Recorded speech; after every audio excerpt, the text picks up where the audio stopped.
அனைவருக்கும் வணக்கம். இது உங்கள் பேசும் பயணம். நாம் இன்னைக்கு குற்றம் மேலும் குற்றம் அப்படிங்கிற நாவலை தான் கேட்க போகிறோம். வாங்க கதைக்கு போகலாம். அத்தியாயம் 1. மெல்லிய கார்பன் ஃப்ரேமில் கண்ணாடி அணிந்த விக்னேஷ் கம்ப்யூட்டரில் ஒரு புரோகிராம் எழுதி கொண்டிருந்தான். மீசையின் இடத்தில் லேசான பசுமை மின்னின. ஒரு கையால் காலரை மறைத்து தோல் வரை தொங்கின பின்னன் தலைமுடியை கோதி கொண்டிருந்தான். அருகில் காகித கோப்பையில் காஃபி சுருக்கம் வைத்த ஆடை அணிந்து கொண்டது. ச என்று விரல்களை உதறிக்கொண்டான். சரியாகத்தானே கமெண்ட்ஸ் தருகிறேன், எங்கோ உதைக்கிறதே ஏன்? டிராயரை திறந்து வேறு ஒரு ஃப்ளாப்பி எடுத்து கம்ப்யூட்டரின் டிரைவில் சொருகினான். ஆறின காஃபியை பார்த்தான். பால்பாயின் பேனாவின் மறுமுனையால் அதன் ஆடையை அவிழ்த்து குப்பை தொட்டியில் போட்டுவிட்டு ஜீன்ஸில் துடைத்து கொண்டு ஒரே மூச்சில் பருகினான். ஜீனத் துப்பட்டாவை தோளில் எறிந்தபடி சூயிங் மெல்லலுடன் வந்து தன் கம்ப்யூட்டரின் முன்பாக அமர்ந்தாள். என்ன விக், முடிச்சிட்டியா? அவனுக்கு சூயிங்கம் நீட்டினாள். அவன் மறுத்து பாக்கெட் திறந்து உதடுகளாலேயே ஒரு சிகரெட்டை பற்றி இழுத்து பற்ற வைத்து கொண்டு, நீ கொஞ்சம் பாரேன் ஜீனத். என்ன ப்ரோக்ராம் எழுதுறப்பா? மூன்லைட் டிடெக்டிவ் ஏஜென்சி தெரியுமா? உதடுகளால் பிதுக்கினாள். தமிழ் நாவல் படிக்கிற ஜாதிக்கு தான் தெரியும். பரத் என்னோட ஃப்ரெண்ட். அவன் ஆஃபீஸை கம்ப்யூட்டரைஸ் பண்ணுறான். அவனோட தேவைகளை குறிச்சிட்டு வந்தேன். ஆல் பர்பஸ் ப்ரோக்ராமாக கம்பைன் பண்ணி இருக்கேன்.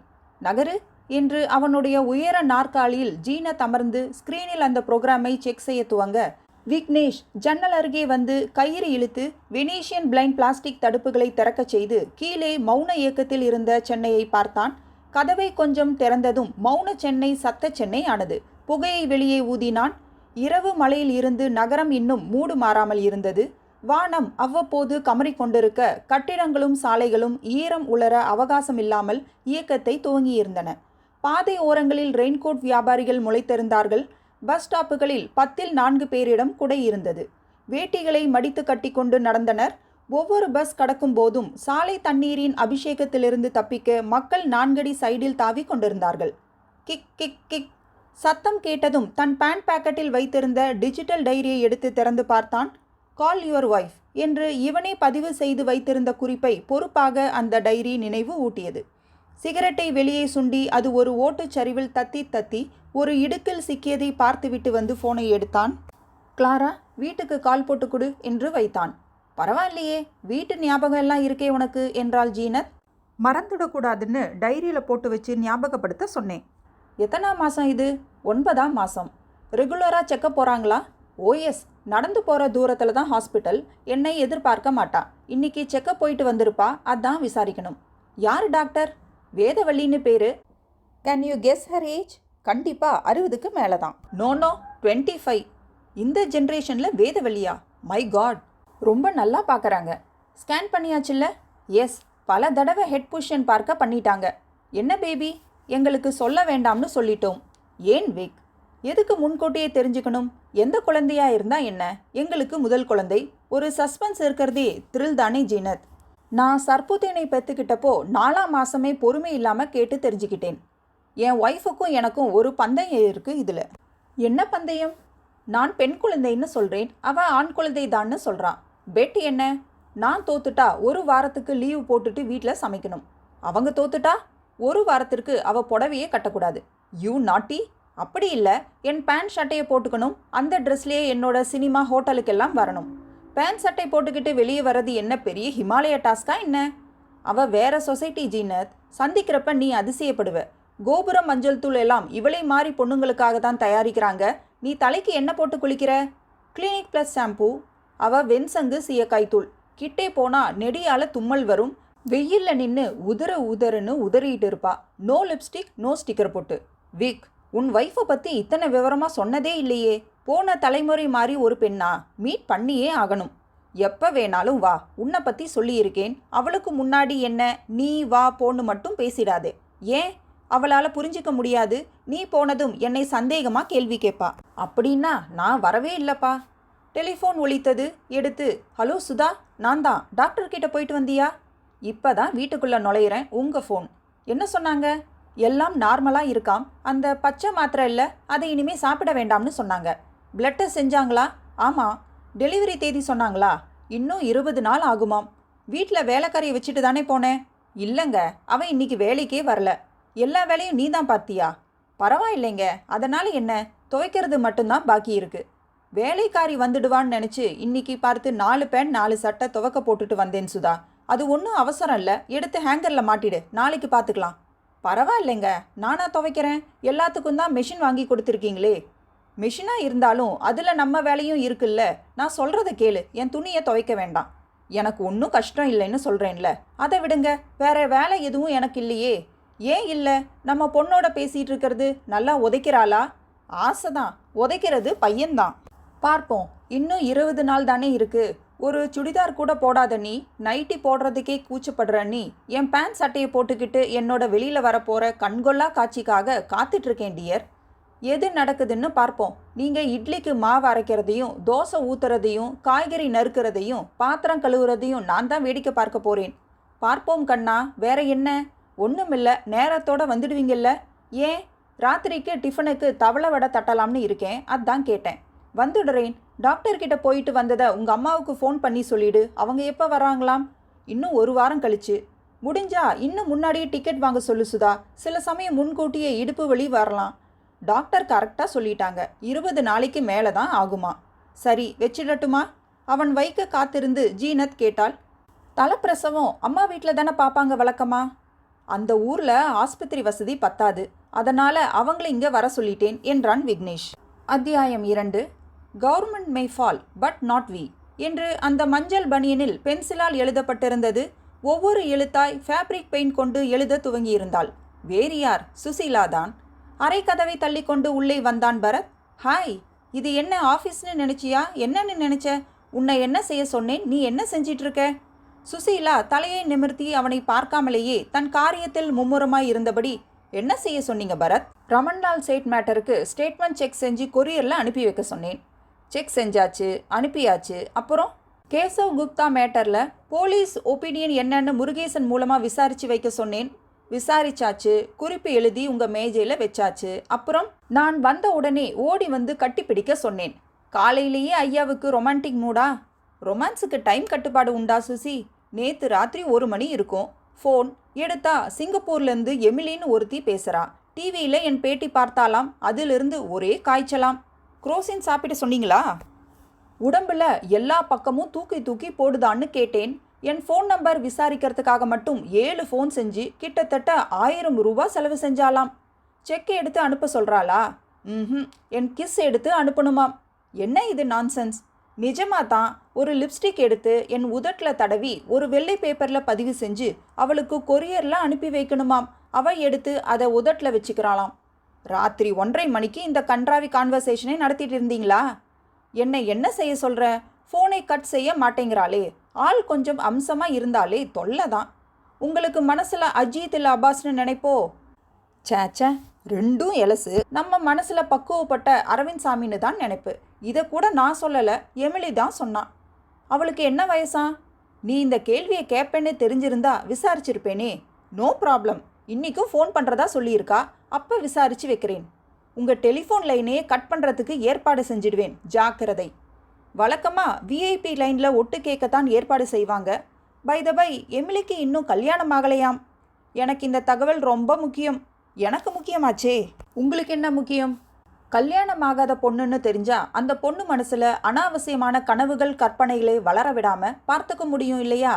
கல்யாணமான பொண்ணாக இருந்தால் அவங்க மனசில் இதெல்லாம் பயிர் செய்வீங்களாக்கும். சே, கிரேட் இன்சல்ட். என்னை எவ்வளோ சீப்பாக நினச்சிட்ட? நான் பெண்களை எவ்வளோ மதிக்கிறவன் தெரியுமா? நான் பொதுவாக பெண்களை முகம் பார்த்து பேசுகிறதே இல்லை. வேற எங்கே பார்த்து பேசுவீங்க? எது பார்க்க சொல்லுதோ அதை. படவா உங்களை. அவன் மேல் எறிவதற்கு புத்தகம் தேடி ஏதும் கிடைக்காமல் கண்ணாடி பேப்பர் வெயிட்டை எறிந்தால், ஏய் தவறினா உடஞ்சிடும் என்று பதறியபடி வாகாக வளைந்து கேட்ச் பிடித்த பரத் அவள் அருகில் உட்கார்ந்து அந்த பெயிண்டிங் எழுத்துக்களை பார்த்தான். தமிழ் படுத்தட்டுமா சுசி நீ எழுதுறத? ஒன்றும் வேண்டாம். இல்லை படுத்துறேனே, ஒரு அமைச்சர் சந்தோஷப்படுவாரே. தொண்டையை கனைத்து கொண்டு, governments may fall but not we, அதாவது அரசாங்கங்கள் சரியலாம் ஆனால் நாங்கள் சரிவதில்லை. ஆமாம், எங்கிருந்து இந்த மாதிரி நாட்டி லைன்ஸ் பிடிக்கிற சுசி? சொப்பனத்தில் வருமா? ஆமாம், ரெக்க முளைச்சி தேவதை வந்து சொல்லிட்டு போவா. ஏன் சுசி, முந்தையெல்லாம் தேவதை வெள்ளை கவுன் போடும், இப்போவும் அதே தானா இல்லை சுடிதார் ஜீன்ஸ் மாறிடுச்சா? ஒளித்த ஃபோனை எடுத்தான் Bharath. Moonlight detective agencies. Bharath, நான் விக்னேஷ் பேசுகிறேன். Hello, good morning Vik. Good morning. சொல்லு. உனக்காக சாஃப்ட்வேர் பண்ணிட்டு இருக்கேன்ல. ஆமாம், அதில் சில டவுட்ஸ் இருக்குது, உன்னோட டிஸ்கஸ் பண்ண வேண்டியிருக்கு. பேசுவோமே. நீ வரியா நான் வரட்டுமா? நீ இங்கே வர்றது தான் பெட்டர். என் கம்ப்யூட்டரில் சிலதை உனக்கு போட்டு காமிக்க வேண்டியிருக்கு. எப்போ வரட்டும்? எப்போ வேணாலும் வா. இன்னும் 1 ஹவரில் வரோம். எப்படி இருக்காங்க உங்கள் ஒய்ஃப்? நல்லா இருக்கா. எப்போ டெலிவரி டைம்? இன்னும் 3 வாரம். ஓகே, நேரில் பேசலாம். ஃபோனை வைத்துவிட்டு, சுசி, ஃபாரன்சிக் லேபுக்கு போய் சந்திரசேகரை பார்த்துட்டு அப்படியே விக்னேஷை பார்த்துட்டு வந்துடலாம். சில டவுட்ஸ் கேட்கணுமாம் என்றான் பரத். நானும் வரணுமா பரத்? வரலைன்னு சொன்னாதான் ஆக்சுவலாக எனக்கு வசதி. என்ன சொல்கிறீங்க? விக்னேஷ் ஆஃபீஸில் தவமணின்னு ஒரு பொண்ணு போகிறப்ப எல்லாம் என்கிட்ட ஆட்டோகிராஃப் கேட்குறா. அதனால் என்ன?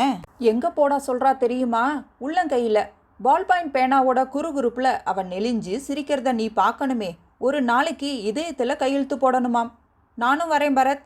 கையெழுத்து வாங்கிறதுக்கா?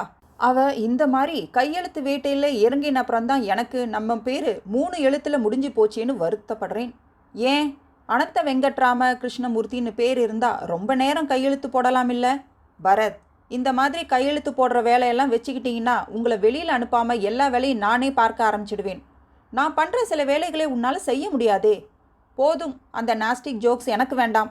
சிகரெட் பிடிக்க மாட்டியேன்னு சொன்னேன் என்று ஒரு சிகரெட்டை பற்ற வைத்து கொண்டான் பரத். போலாமா என்றால் தன் போனிடெயிலை கைகளாலேயே ஒரு முறை இறுக்கி கொண்டு, சுசி, எனக்கு தெரியாமல் என்னவோ சாப்பிட்றப்பா நீ. என்ன? எப்படி முறுக்கேத்தின வீணை மாதிரி உடம்ப அப்படியே வச்சிருக்க நீ? ஆரம்பிச்சாச்சா? பாராட்டக்கூடாதா என்ன? நிஜமாவே யூ ஆர் ரைட். அரசாங்கங்கள் சரிந்தாலும் போதும் என்று அவன் வாயை பொத்தினாள் சுசீலா. அதில் ஒரு விரலை மட்டும் மென்மையாக கவ்விக்கொண்டான். அங்கே உங்கள் ஃப்ரெண்ட் வெயிட் பண்ணிட்டு இருப்பார். லேபுக்கு போயிட்டு போகணும் பரத் என்றவள் ஒலித்த ஃபோனை எடுத்து கேட்டு ராங் நம்பர் என்று வைத்தாள். கால்நடை ஆஸ்பத்திரியான்னு கேட்குறானா? இல்லை, பரத் இருக்காரா? என் பேர் எம்லின்னு சொன்னான். பாவி, கவுத்திட்டியே என்றான் பரத். அத்தியாயம் 3. விக்னேஷ் கொடுத்த காஃபியை பரத் சுசீலா வாங்கி கொண்டார்கள். இந்த டிஷர்ட் எங்கே வாங்கினீங்க என்று விசாரித்துவிட்டு ஜீனத் வெளியே போய்விட்டாள். தவமணி இன்னைக்கு லீவாம். சந்தோஷமா என்று சுசீலா காதர்கள் நரநரத்தான் பரத். விக்னேஷ் கம்ப்யூட்டரை ஆன் செய்து விவரங்கள் கேட்டு கொண்டிருக்க அவனது சீஃப் உள்பேசியில் அழைக்க, நான் வர வரைக்கும் நீங்கள் 2 பேரும் கம்ப்யூட்டரில் இந்த கேம் விளையாடுங்க, இன்ட்ரெஸ்டிங்காக இருக்கும். விக்னேஷ் போட்டுவிட்டு போன அந்த விளையாட்டை ஆடத் துவங்கும் முன் ஒரு பந்தயம் என்றாள் சுசீலா. நான் ஜெயிச்சிட்டா இந்த நாவல் முழுக்க நீங்கள் லூட்டி அடிக்காமல் சமத்தா இருக்கணும். தோத்துட்டா அதை நீங்கள் சொல்லுங்கள். இந்த நாவல் முடிகிற வரைக்கும் வசனம் எழுதின பனியன் போடக்கூடாது. ஓகே, பார்க்கலாம். இருவரும் திரையை பார்த்தபடி மும்முரமாய் அந்த கேமை விளையாடத் துவங்கினார்கள். பரத் வென்றான். ஸோ நீ வசன பனியன் போடக்கூடாது. சே ப்ளீஸ் பா, கண்டிஷனை கலைச்சிடலாம். கர்ப்பத்தை கூட கலைக்கலாம், கண்டிஷனை எப்பவும் கலைக்கக்கூடாது பேபி. பாவம் திருவெண்ணை நல்லூர் பாலாஜி. ஏன், உன்னை அதுக்காகவே நேசிக்கிறவராச்சே. விக்னேஷ் உள்ளே வந்தான். போனபோது இருந்த உற்சாகம் இப்போது இல்லை அவனிடம். சிந்தனை வயப்பட்டிருந்தான். என்ன விக்னேஷ், எனி ப்ராப்ளம்? என்னமோ பக்கத்தில் இருக்கிற சூளைமேட்டுக்கு போயிட்டு வாங்குற மாதிரி டெல்லிக்கு போயிட்டு வான்னு திடுதிப்புன்னு கூப்பிட்டு சொல்கிறாரு. டெல்லிக்கு போகணுமா? போயிட்டு வாயேன், அதில் என்ன ப்ராப்ளம் விக்னேஷ்? என் நிலமை புரியாமல் பேசுறியே. வீட்டில் ஒய்ஃப் இந்த நிலைமையில் இருக்கிறப்ப நான் எப்படி அவளை தனியாக விட்டுட்டு போகிறது? போனால் வர்றதுக்கு 4 நாள் ஆகும். நீயே தான் போகணுமா? ஆமாம், அங்கே ஒரு இண்டஸ்ட்ரியில் நாங்கள் கம்ப்யூட்டர்ஸ் எரெக்ட் செஞ்சுருக்கோம். அதில் ஒரு மேஜர் ப்ராப்ளம். நான் தான் போயாகணும். டெலிவரிக்கு தான் இன்னும் 3 வாரம் இருக்குன்னு சொன்னியே. நீ தான் 4 நாளில் வந்துடுவேங்கிறியே. இருந்தாலும் வீட்டில் வேற யாரும் துணைக்கு வச்சுட்டு போக முடியாதா? உன் மாமியார் இல்லை? அவங்க அடுத்த வாரம்தான் இங்கே வரதா இருக்காங்க. அங்கே ஊரில் திருவிழா நடக்குது, காப்பு தடை அது இதுன்னு சொல்கிறாங்க. உங்கள் ஒய்ஃபுக்கு துணையாக பொறுப்பான ஒரு ஆள் இருந்தால் நீ நிம்மதியாக டெல்லி போயிட்டு வருவேல்ல. பிரச்சனையை விடு, ப்ராப்ளம் சால்வ்டு. என்ன சொல்கிற? சுசீலாவை தினம் ஹாஸ்டலுக்கு போகிறதுக்கு பதிலாக உன் வீட்டுக்கு போய் தங்கிட சொல்கிறேன், நீ வர வரைக்கும். அவங்க 2 பேரும் தான் ஏற்கனவே அறிமுகம் ஆயிருக்காங்களே. ஆமாங்க என்றாள் சுசீலா. எனக்கு எந்த பிரச்சனையும் இல்லை. நான் உங்கள் ஒய்ஃபை பத்திரமா பார்த்துக்கிறேன். அனாவசியமாக உங்களுக்கு எதுக்கு சிரமம்? Don't be formal. நான் உங்கள் வீட்டில் தங்குறதுக்கு உங்கள் சுதாவுக்கு எந்த அப்ஜெக்ஷனும் இல்லைன்னா எனக்கு எந்த அப்ஜெக்ஷனும் இல்லை. அப்புறம் என்னடா? Be cheerful. எப்போ புறப்படுற? இன்னைக்கு ஈவினிங். ஃப்ளைட் டிக்கெட் எல்லாம் போட்டுட்டு அப்புறம் தான் சொல்கிறார் சீஃப். ரைட், ஹாப்பி ஜேர்னி என்று கை குலுக்கினான் பரத். அத்தியாயம் 4. சுதா வீட்டின் பால்கனியில் கொடிகளில் காய்ந்த துணிகளை கிளிப் நீக்கி ஒவ்வொன்றாக எடுத்து தோளில் போட்டுக்கொண்டாள். பக்கத்து வீட்டு பால்கனியில் இப்போதுதான் துணிகளை காய போட்டு கொண்டிருந்த வந்தனா இவளை பார்த்து புன்னகைத்துவிட்டு, நீங்கள் துணி துவைச்சி காய்ஞ்சே போயிடுச்சு, நான் இப்போ தான் துவைச்சி முடிச்சேன் என்றாள். அவளை நோக்கி கைப்பிடி சுவருக்கு வந்து, ஏன் சமையல் வேலை இழுத்துடுச்சா என்றாள் சுதா. இல்லைங்க சுதா, என் பையன் ஸ்கூல்ல நேத்து ஏதோ ரகளை செஞ்சிருக்கான். உங்க அம்மாவை கூட்டிட்டு வாடான்னு சொல்லிட்டாங்க.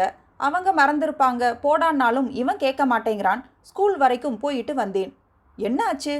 பக்கத்துல இருந்த இன்னொரு பையன்கிட்ட ஸ்கேல் வாங்கி கோடு போட்டு இருக்கான். அப்ப ஸ்கேல் உடைஞ்சு போச்சு. அந்த பையன் இவன் வேணும்னே உடைச்சிட்டான்னு கம்ப்ளைண்ட் பண்ணிட்டான். இது ஒரு பெரிய பிரச்சனைன்னு அந்த டீச்சரும் என்ன கூப்பிட்டு விட்டுட்டாங்க. நீங்க சமையல் முடிச்சிட்டீங்களா? ஆச்சுங்க. கடைசி துணியையும் தொங்க விட்டுவிட்டு ஈரக்கையை புடவை முந்தானையில் துடைத்தபடி வந்தனாவும் தன் பால்கனியின் எல்லைக்கு வந்து நின்றாள். உங்க வீட்டில் என்ன 2 பேரு? காலை டிஃபன் வேலையோட சேர்த்தே சமையலை முடிச்சிடுவீங்க இல்ல? ஆமாம், அவருக்கு சாப்பாட்டை விட டிஃபன் தான் அதிகம் பிடிக்கும். சப்பாத்தின்னா உயிர். 2 நாளைக்கு ஒரு தடவை சப்பாத்தி செஞ்சிடுவேன். அதே மத்தியானத்துக்கும் எடுத்துட்டு போயிடுவாரு. இந்த மாதிரி புருஷன் அமையறதுக்கு கொடுத்து வச்சிருக்கணும் சுதா. நம்ம வீட்டில் சமையல் கட்டிலேயே பூந்துக்குவாரு. ஏதோ ஒரு கல்யாணத்தில் எப்போவோ சாப்பிட்ட ஒரு டிஃபன் ஐட்டத்தை செய்ய சொல்லுவார். ஞாயிற்றுக்கிழமைனா அவரே ரெடியாக புத்தகம் கையில் வச்சுட்டு என்னை படுத்துவார். என்னதான் விதவிதமாக செஞ்சு பார்த்தாலும் நம்ம இட்லி தோசை மாதிரி வராதுங்க சுதா. 2 பெண்களும் சிரித்து கொண்டார்கள். உங்கள் அம்மா ஊர்லேருந்து வரப்போகிறதா சொன்னீங்களே, இன்னும் வரலையா? அடுத்த வாரம்தான் வராங்க. ஊரில் திருவிழா நடக்குது. போன வார விகடன் எங்கள் வீட்டில் போடாமல் விட்டுட்டான். கொடுக்குறீங்களா? படிச்சுட்டு கொடுக்குறேன். தரேங்க. டிவியில் காதல் முத்திரை தொடர் பார்க்குறீங்களா? ஐயோ, விடாமல் பார்க்குறேன். மத்தியானம் 2:30 மணிக்கு என்ன வேலை? எப்படி இருந்தாலும் அப்படியே போட்டுட்டு வந்து உட்காந்துடுவேன். நீங்கள் பார்க்குறீங்களா? விடாமல் பார்த்துட்ருக்கேன். 2 நாளாக பார்க்கல. உன்னை கல்யாணம் பண்ணிக்க முடியாது, அதுக்கான காரணத்தையும் சொல்ல முடியாதுன்னு சரத்பாபு வினோதினி கிட்ட சொல்வார் இல்லை? அதுக்கப்புறம் என்ன ஆகும்? அதே காரணத்தை அவங்க அப்பா கேட்பாரு, சொல்ல மாட்டாரு. அம்மா கேட்பாங்க, சொல்ல மாட்டாரு. ஃப்ரெண்டு கேட்பான், சொல்ல மாட்டாரு. இன்னைக்காவது காரணத்தை சொல்லிடுவாருன்னு நினைக்கிறேன். அப்போ நான் 2 நாள் பார்க்காம விட்டதுக்காக வருத்தப்பட வேண்டியதில்லைன்னு சொல்லுங்க. ஆமாம், தினம் ஒரு சினிமா பார்க்குறேன். ரொம்ப பழசும் போடுறாங்க, புதுசு கூட போடுறாங்க. டிவியில் கேபிள் கனெக்ஷன் கொடுத்தப்புறம் சினிமாவுக்கு கூட்டிகிட்டு போங்கன்னு கேட்குறதே குறைஞ்சி போச்சுங்க. அப்படி சொல்லாதீங்க. சில படங்களை தேட்டரில் போய் பெரிய ஸ்க்ரீனில் பார்த்தாதான் திருப்தியாக இருக்கும். சவுண்ட் எஃபெக்டில் என்னென்னவோ வித்தை காட்டுறாங்களே. அது வாஸ்தவந்தான். வீட்டுக்குள் ஃபோன் ஒலிப்பதை உற்று கேட்டு, எங்கள் வீட்டில் ஃபோன் அடிக்குது, இருங்க பார்த்துட்டு வரேன் என்று உள்ளே சென்றாள் சுதா. சரிங்க சுதா, வேலையை பாருங்க, அப்புறமா வந்து நான் விகடன் வாங்கிக்கிறேன் என்று வந்தனா தன் வீட்டுக்குள் சென்றாள். தோளில் இருந்த துணிகளை சோஃபாவில் போட்டுவிட்டு ஒலித்த டெலிஃபோனை எடுத்தாள். ஹலோ, அகிலா கம்பைன்ஸ்லேருந்து பேசுகிறோம். எதிரில் மிஸ்டர் வரதராஜன் இருந்தால் கொஞ்சம் கூப்பிட முடியுங்களா? கொஞ்சம் லைனில் இருங்க. ரிசீவரை தனியாக கிடத்திவிட்டு வீட்டின் வாசலுக்கு வந்தால் எதிர் வீட்டின் மாடி போர்ஷனில் திறந்திருந்த ஜன்னல் வழியாக வரதராஜன் சட்டை போடாமல் ஒட்டடை குச்சி கொண்டு அறையை சுத்தம் செய்து கொண்டிருப்பது தெரிந்தது. ஹலோ, கை தட்டினாள். அவன் திரும்பி பார்க்க சைகையால் ஃபோன் வந்திருப்பதை தெரிவித்துவிட்டு உள்ளே வந்தாள். வினாடிகளில் சட்டையின் கடைசி பித்தான்களை மாட்டியபடி ஓட்டமாய் வேட்டி தடுக்க விரைந்து வந்தான் வரதராஜன். தேங்க்ஸுங்க என்று அவளிடம் சொல்லிவிட்டு சென்று ரிசீவரை எடுத்துக்கொண்டான். சுதா ஒவ்வொரு துணியாக மடிக்க துவங்கினாள். ஹலோ, வரதுதான் பேசுகிறேன். சொல்லுங்க, எப்போ ஷூட்டிங்? ஈவினிங்கா? எங்க? என்ன கேரக்டர்? அன்னைக்கு மாதிரி நல்ல கேரக்டர்னு சொல்லி ஏமாத்திடாதீங்க. வசனமே இல்லாமல் கும்பலில் நிறுத்தி வச்சுடுவீங்களே. சரி சரி, எந்த ஸ்டூடியோ? கன்ஃபார்ம் பண்ணிக்கணுமா இல்லை நேரே வரட்டுமா? சரி. ஃபோனை வைத்தான். இவளிடம், சாரிங்க, கூடுமான வரைக்கும் யாரும் இந்த நம்பருக்கு ஃபோன் செய்யாதீங்கன்னு தான் சொல்லியிருக்கேன். ஆனால் அதையும் மீறி அர்ஜென்ட்டுன்னு ஃபோன் பண்ணுறாங்க என்றான். பரவாயில்ல சார், என்னாச்சு? தெலுங்கில் ஹீரோவாக செலக்ட் பண்ணியிருக்கிறதா சொன்னீங்க. இன்னும் ஏன் சின்ன சின்ன பாத்திரங்களில் நடிக்கிறீங்க? அது ஒரு சோக கதைங்க மேடம். அது ஒரு ஃப்ராடு கம்பெனின்னு தெரியாமல் 500 ரூபாய் வரைக்கும் என் காசை செலவு செஞ்சு புத்தி கற்றுக்கிட்டது தான் மிச்சம். வேலைக்காரி வரலைங்களா? ஏன் நீங்களே மடிக்கிறீங்க? வரலைங்க, என்னன்னு தெரியல. சார் என்கிட்ட கொடுக்க சொல்லி ஏதாச்சும் ஹிண்டு பேப்பர் கொடுத்தாரா? இல்லையே, நாங்கள் எக்ஸ்பிரஸ் தானே வாங்குகிறோம். ஆஃபீஸ்லேருந்து எடுத்துகிட்டு வந்து தரதா சொன்னார். அதில் ஒரு மேட்டர் எனக்கு வேண்டியிருக்கு. நான் வேணும்னா ஃபோன் செஞ்சு அவருக்கு ஞாபகப்படுத்தட்டுமா? அதெல்லாம் வேண்டாங்க, ஒன்றும் அர்ஜென்ட் இல்லை. நான் இப்போ காய்கறி வாங்க போகிறேன் மேடம். உங்களுக்கு ஏதாவது வாங்கிட்டு வரட்டுமா? எல்லாம் இருக்குங்க, தேங்க்ஸ். எப்போ உங்களுக்கு சின்ன சின்ன உதவி வேணும்னாலும் தயங்காமல் என்கிட்ட சொல்லுங்கள் மேடம். நீங்களும் விக்னேஷ் சாரும் எனக்கு மேலே காட்டுற அக்கறைக்கு நான் ஏதாச்சும் ஒரு வகையில் நன்றி சொல்லலைன்னா நான் மனுஷனே இல்லைங்க. ஏன் இப்படி பெரிய வார்த்தையெல்லாம் சொல்கிறீங்க? நாங்கள் அப்படி என்ன செஞ்சிட்டோம் உங்களுக்கு? எங்கள் ஃபோன் நம்பரை யாருக்காச்சும் கொடுக்கறதா இருந்தால் கொடுங்கன்னு சார் சொன்னது பெரிய விஷயங்க. எல்லாருக்கும் இந்த உதவற மனப்பான்மை வராதுங்க. நான் வரேங்க மேடம். சரிங்க, நீங்கள் எழுந்து வர வேண்டாம், நான் கதவை மூடிட்டு போயிடுறேன். வரதராஜன் இப்போதுதான் தன் சட்டையின் கடைசி பட்டனை அவசரத்தில் காஜா மாற்றி போட்டிருப்பதை உணர்ந்து அதை சரி செய்தபடி நடந்து கதவை ஓசை செய்யாமல் மூடிக்கொண்டு வெளியேறினான். அத்தியாயம் 5. என்னங்க இப்படி திடீர்னு குண்டை தூக்கி போடுறீங்க? என்னை என்ன செய்ய சொல்கிற சுதா? சீஃப் சொல்கிறப்ப நான் ஒன்றும் சொல்ல முடியல. ரெண்டாவது, இது நானே போய் பார்க்க வேண்டிய வேலைன்னு எனக்கு நல்லாவே தெரியும். வேற யாரையாச்சும் அனுப்புங்கன்னு என்னாலையும் சொல்ல முடியாது. விக்னேஷ் சூட்கேஸை திறந்து வைத்து உடைகளை எடுத்து வைத்தபடி சொன்னான். எத்தனை நாளாகும் வர்றதுக்கு? ஜஸ்ட் 4 தான். பகலில் உன்னோட வேலைக்காரி இருக்க போறா. ஈவினிங் 7 மணிக்கெல்லாம் சுசீலா வருவாங்க. ராத்திரி உன்னோட தங்கி பார்த்துக்கிறேன்னு சொல்லியிருக்காங்க. துப்பறிகிற ஆஃபீஸில் உள்ள சுசீலா தானே? ஆமாம். அவங்களுக்கு எதுக்கு சிரமம்? எனக்கு பயம் ஒன்றும் இல்லை. டெலிவரிக்கு இன்னும் டைம் இருக்குது. நீங்கள் 4 நாள்னு தான் சொல்கிறீங்க. போன தடவை போய் 15 நாள் தங்கிட்டதால தான் நீங்கள் டெல்லின்னதும் பதறிட்டேன். யாரும் வர வேணாங்க. அவங்களுக்கு ஒன்றும் பிரச்சனை இல்லை சுதா. இன்னைக்கு எதேச்சியாக ஆஃபீஸுக்கு வந்திருந்தாங்க. கேள்விப்பட்டதும் அவங்களே வரேன்னு சொன்னாங்க. அவங்க வந்து இருக்கட்டுமே, உனக்கு ஒரு துணையாக இருக்கும், எனக்கும் நிம்மதியாக இருக்கும். உங்கள் நிம்மதிக்காக வேணும்னா வரட்டும். 4 நாள்னு சொல்லிட்டு 1 வாரம் 10 நாள் பண்ணிட மாட்டீங்களே? சேச்சே, 4 நாளில் வேலை முடியலன்னா கூட வேற ஏதாச்சும் ஏற்பாடு செஞ்சுட்டு ஓடி வந்துடுறேன். போதுமா? சரி, தினம் ஃபோன் பண்ணிடுங்க. 2 வேளை ஃபோன் பண்ணுறேன். மறுபடி உன்னை டாக்டர் எப்போ வந்து பார்க்க சொல்லியிருக்காங்க? இனிமேல் நடுவில் எந்த செக்கப்பும் இல்லைங்க. இடுப்பு வலி ஆரம்பித்ததும் வந்து அட்மிட் ஆகிட்டால் போதும்னு சொல்லிட்டாங்க. Very good. பொய் வலின்னு சொல்லுவாங்களே, அதை பற்றி தெரியுமா உனக்கு? தெரியுங்க, அம்மா சொல்லியிருக்காங்க. நீ பாட்டுக்கு புரியாமல் பொய் வலிக்கே போய் அட்மிட் ஆகிட போகிற. எனக்கு தெரியுங்க. எப்படி தெரியும்? இதானே உனக்கு தலைப்பிரசவம். நிஜ வலிக்கும் பொய் வலிக்கும் என்ன வித்தியாசம் சொல்லு? ஐயோ, இதெல்லாம் உங்ககிட்ட சொல்ல முடியாது. எனக்கு தெரியும். நான் பார்த்துக்கிறேன்னா விட்டுடுங்களேன். ஷேவிங் செட் எடுத்து வைக்காம சூட்கேஸை மூடுறீங்க பாருங்க. வழக்கமாக நீ தானே எடுத்து வைப்ப, அதான் மறந்துட்டேன். விக்னேஷ் ஷேவிங் செட் எடுத்து வந்து உள்ளே வைத்து மூடி நேரம் பார்த்து கொண்டு உட்கார்ந்திருந்தான். இன்னும் டைம் இருக்கு. இன்னும் 15 நிமிஷம் கழிச்சு புறப்பட்டால் போதும். இப்படி உட்கார சொல்கிறேன். அவள் கையை பிடித்து கட்டிலில் தன்னருகே உட்கார வைத்து, உனக்கு வேண்டியதெல்லாம் எடுத்து கீழ் ரூமில் வச்சுக்கோ. படியேறி மேலே வரத்துக்குள்ளே ரொம்ப மூச்சு வாங்குற. சுசீலாவை இந்த ரூமில் தங்கிக்க சொல்லு. என்ன என்றான். சரிங்க, நல்லா ரெஸ்ட் எடுத்துக்கோ. சுசீலா உன் உதவிக்கு வரவங்க, விருந்தாளி இல்லை. ஏதாச்சும் வகை வகையாக சமைச்சு போடணும்னு நினைக்காத. She is very adjustable. புரிஞ்சுதா? சரிங்க. அவங்க சைவம் தானே? தெரியல. சைவம் சாப்பிட்றவங்க தான் அசைவம் சாப்பிட மாட்டாங்க. அசைவம் சாப்பிட்றவங்க சைவம் சாப்பிட முடியும். அதை பற்றியெல்லாம் நீ கவலைப்படாத. வேற என்னமோ சொல்லணும்னு நினச்சனே.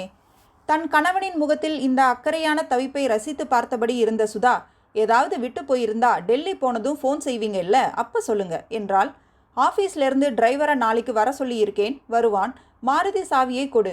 அதை அவன் சர்வீஸுக்கு விட்டுட்டு மறுபடியும் கொண்டாந்து வச்சுடுவான். அவன்கிட்டயே டெலிஃபோன் பில்லும் பணமும் கொடுத்து அனுப்பு, கட்டிடுவான். நாளைக்கு லாஸ்ட் டேட்டு, மறந்துடாத. சரிங்க. அப்போ நான் புறப்படட்டுமா? தன் சூட்கேஸை எடுத்துக்கொண்டவன், எதிர் ரூம் வரதராஜன் ஹிந்து பேப்பர் கேட்டிருந்தான் என்று தனது ஆஃபீஸ் சூட்கேஸிலிருந்து அதை எடுத்து கொடுத்தான். போறப்ப கொடுத்துடுறேன். அவனோடு அவள் மாடிப்படிகள் இறங்கும்போது அவள் கையை பிடித்து கொண்டு, மெதுவா மெதுவா என்றான். அவள் வயிற்றை உற்று பார்த்து, ரொம்ப பெருசா இருக்கே, ஒருவேளை ரெட்டை குழந்தையா இருக்குமா சுதா என்றான். அப்படியெல்லாம் இருந்தா டாக்டர் சொல்லியிருக்க மாட்டாங்களா? ஒருவேளை ரெட்டையா இருந்து 1 பொண்ணு 1 பையனா இருந்தா நம்ம பந்தயத்தில் 2 பேருமே ஜெயிச்சதாயிடும். அதுக்காக தான் சொன்னேன். ஆனால் ஒரே சமயத்தில் 2 குழந்தைங்களும் அலறப்போ என்றவன் மிச்சத்தை அவள் காதுகளுக்குள் சொல்ல, சீ என்று முகம் செவந்தாள் சுதா. வரேன் சுதா, நீ வாசலுக்கு வர வேண்டாம். கையில் சூட்கேஸுடனும் ஹிண்டு பேப்பருடனும் வீட்டுக்கு வெளியே வந்த விக்னேஷ் எதிர்மாடி ஜன்னலில் ஏறிட்டு பார்க்க, எதிர் வீட்டு வாசலில் அப்போதுதான் ஒரு ஸ்கூட்டரில் வந்து நின்ற வரதராஜன், சார் என்னையா தேடுறீங்க என்றான். ஆமாப்பா, பேப்பர் கேட்டிருந்தியே, இந்தா என்று கொடுத்துவிட்டு, வரது ஏது ஸ்கூட்டர் என்றான். ஒரு ப்ரொடக்ஷன் மேனேஜரோடது சார். ஆமாம், நீங்கள் என்ன எங்கேயாவது புறப்படுறீங்களா? ஆமாம்ப்பா, திடீர்னு ஒரு டெல்லி பயணம். கொஞ்சம் டாக்ஸி ஸ்டாண்ட் வரைக்கும் என்னை விட்டுடுறியா? தாராளமாக உட்காருங்க சார். எதில் போகிறீங்க? ஃப்ளைட்டில்.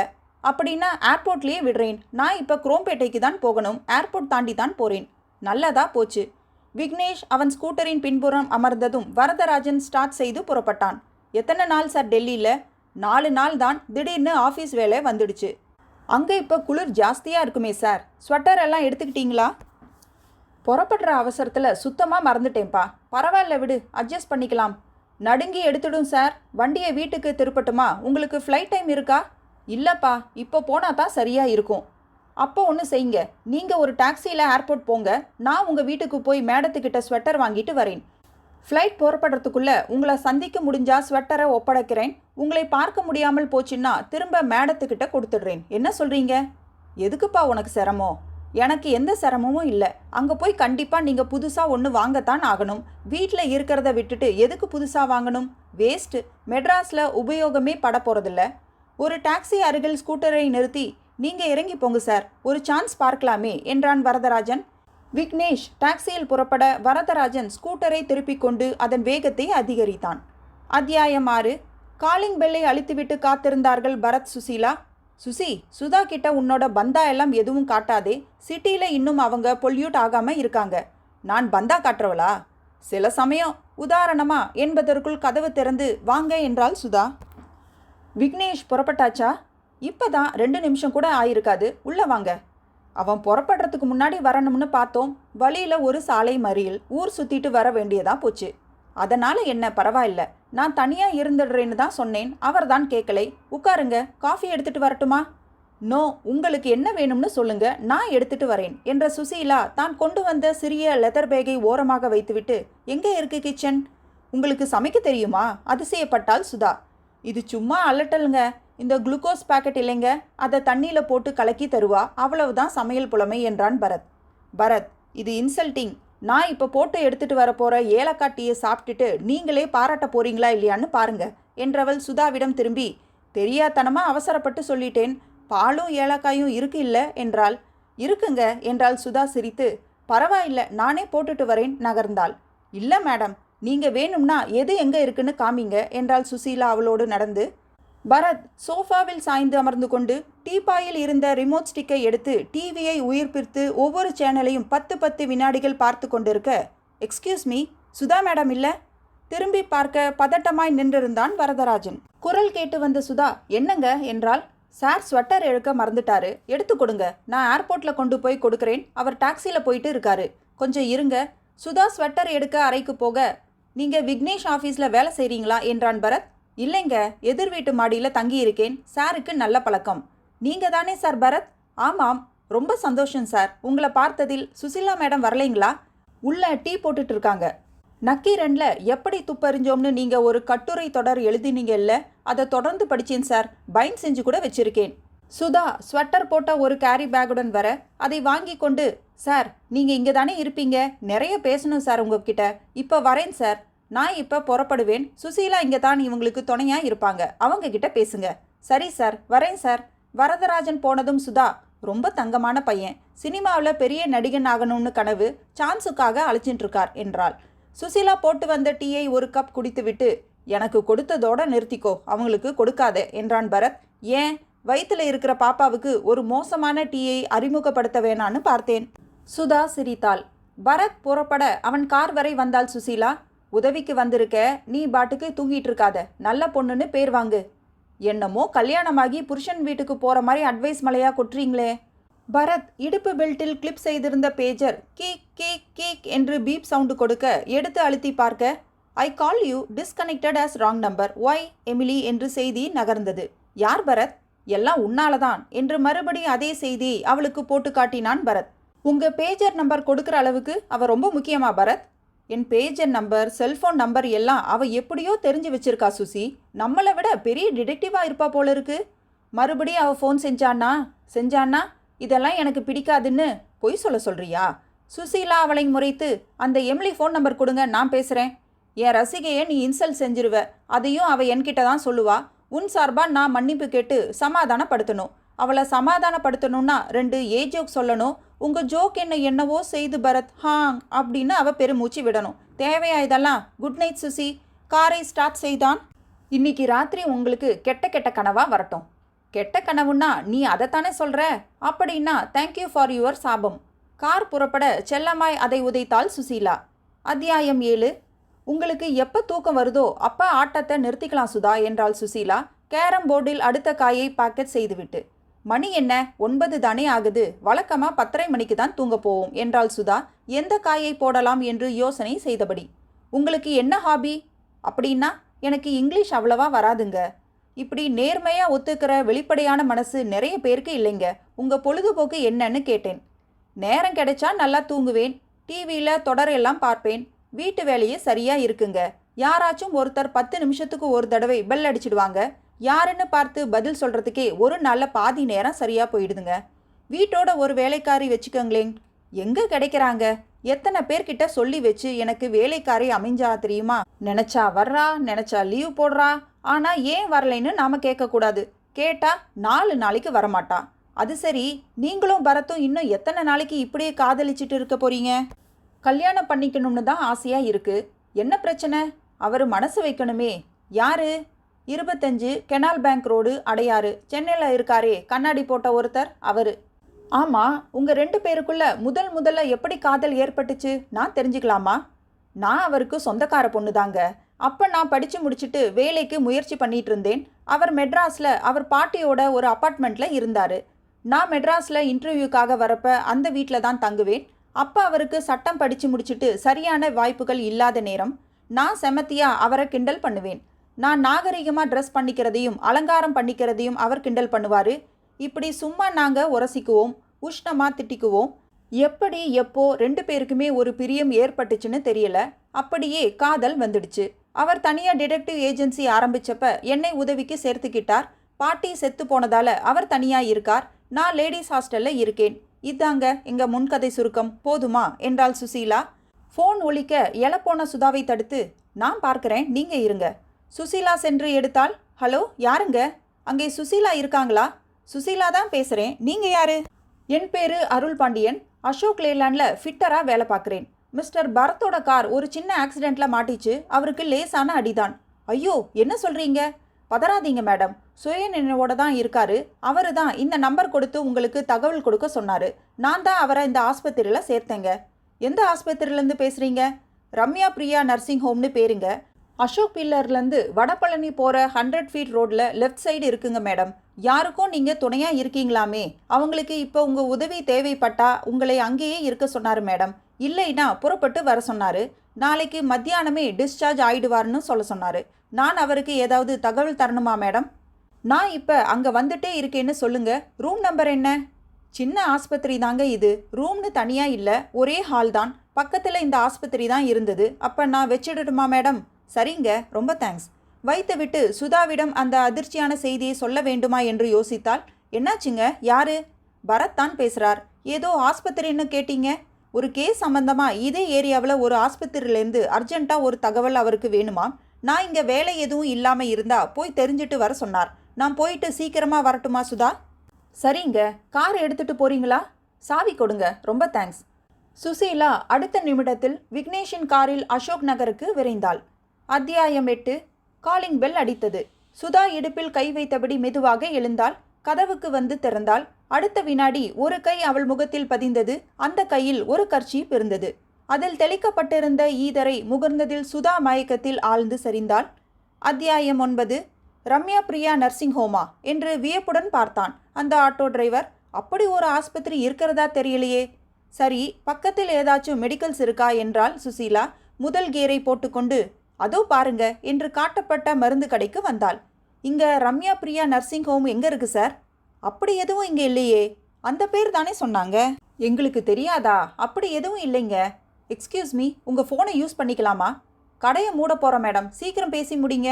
தேங்க்ஸ். ஒரு சந்தேகத்திற்கு பரத்தின் வீட்டு எண்ணை அடித்தால் 4வது ரிங்கில் எடுக்கப்பட்டு, ஹலோ என்றான் தூக்க கலக்க பரத். பரத், உங்களுக்கு ஒன்றும் இல்லையே. Are you all right? எனக்கு ஒன்றும் இல்லை. கெட்ட கனவு எதுவும் வந்துருச்சா விசாரிக்க இப்படி தான் நடுராத்திரி தொந்தரவு செய்யணுமா சுசி? பரத், நான் ஒரு முட்டாள்தனம் செஞ்சிட்டேன். என்ன? 1 மணி நேரத்துக்கு முன்னாடி சுதா வீட்டில் எனக்கு ஃபோன் வந்துச்சு. அருள் பாண்டியன்னு அசோக் லேலாண்டில் வேலை பார்க்குற ஒருத்தர் பேசினான். என்னன்னு? உங்கள் கார் ஆக்சிடெண்ட் ஆயிடுச்சுன்னும் நீங்கள் ஆஸ்பத்திரியில் இருக்கீங்கன்னு சொன்னதால் செக் பண்ணுறதுக்காக கூப்பிட்டியா? எவனோ சும்மா விளையாட்டு பண்ணியிருக்கான். நீ நிம்மதியாக தூங்கு. பரத், அவன் அசோக் நகரில் ஒரு ஆஸ்பத்திரி பேரெல்லாம் சொன்னான். அவன் ரொம்ப நம்புற மாதிரி சொன்னதால் நான் சுதாவோட காரை எடுத்துக்கிட்டு புறப்பட்டு வந்து இங்கே அசோக் நகரில் 1 மணி நேரமாக அந்த ஆஸ்பத்திரியை தேடியும் கிடைக்கல. அப்படி ஒரு ஹாஸ்பிட்டல் இங்கே இல்லைன்னு சொல்கிறாங்க. இப்போ நான் ஒரு மெடிக்கல் ஷாப்லேருந்து தான் பேசிகிட்டு இருக்கேன். என்ன சுசி இது? இவ்வளோ முட்டாள்தனமாக நடந்திருக்க?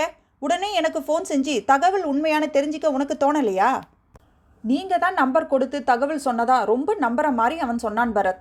ரொம்ப ஓல்டு டெக்னிக். அதுக்கே மடங்கிட்டியா? எதுக்காக ஒருத்தன் இப்படி விளையாடணும்? நீ அங்கே இருக்கிறது அவனுக்கு எப்படி தெரியும்? தெரியலையே. இப்போ சுதாவை தனியாக விட்டுட்டு வந்த? ஆமாம் பரத், கொஞ்சம் லைன்லேயே இரு. நான் இன்னொரு ஃபோனில் சுதாவோட பேசுகிறேன் முதல்ல. சுசீலா பதட்டமானால்.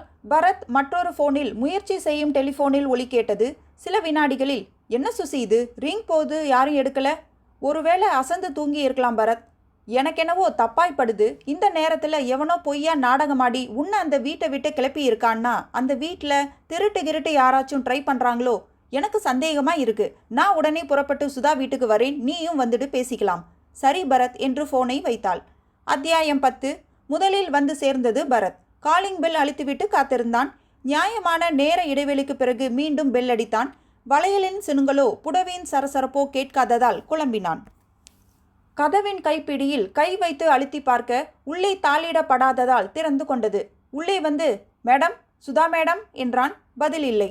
மாடிப்படிகள் ஏறி மேலே இருந்த படுக்கை அறை வாசலுக்கு வந்து மறுபடியும் குரல் கொடுத்தான். சாத்தி இருந்த அந்த படுக்கை அறையின் கதவை தட்டினான். அந்த கதவும் தானாக திறந்து கொண்டது.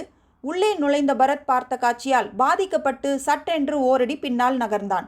படுக்கையின் மேல் சுதா இருக்க அவள் இடுப்பு பகுதியில் படுக்கை முழுக்க ஒரே இரத்த ரகளை.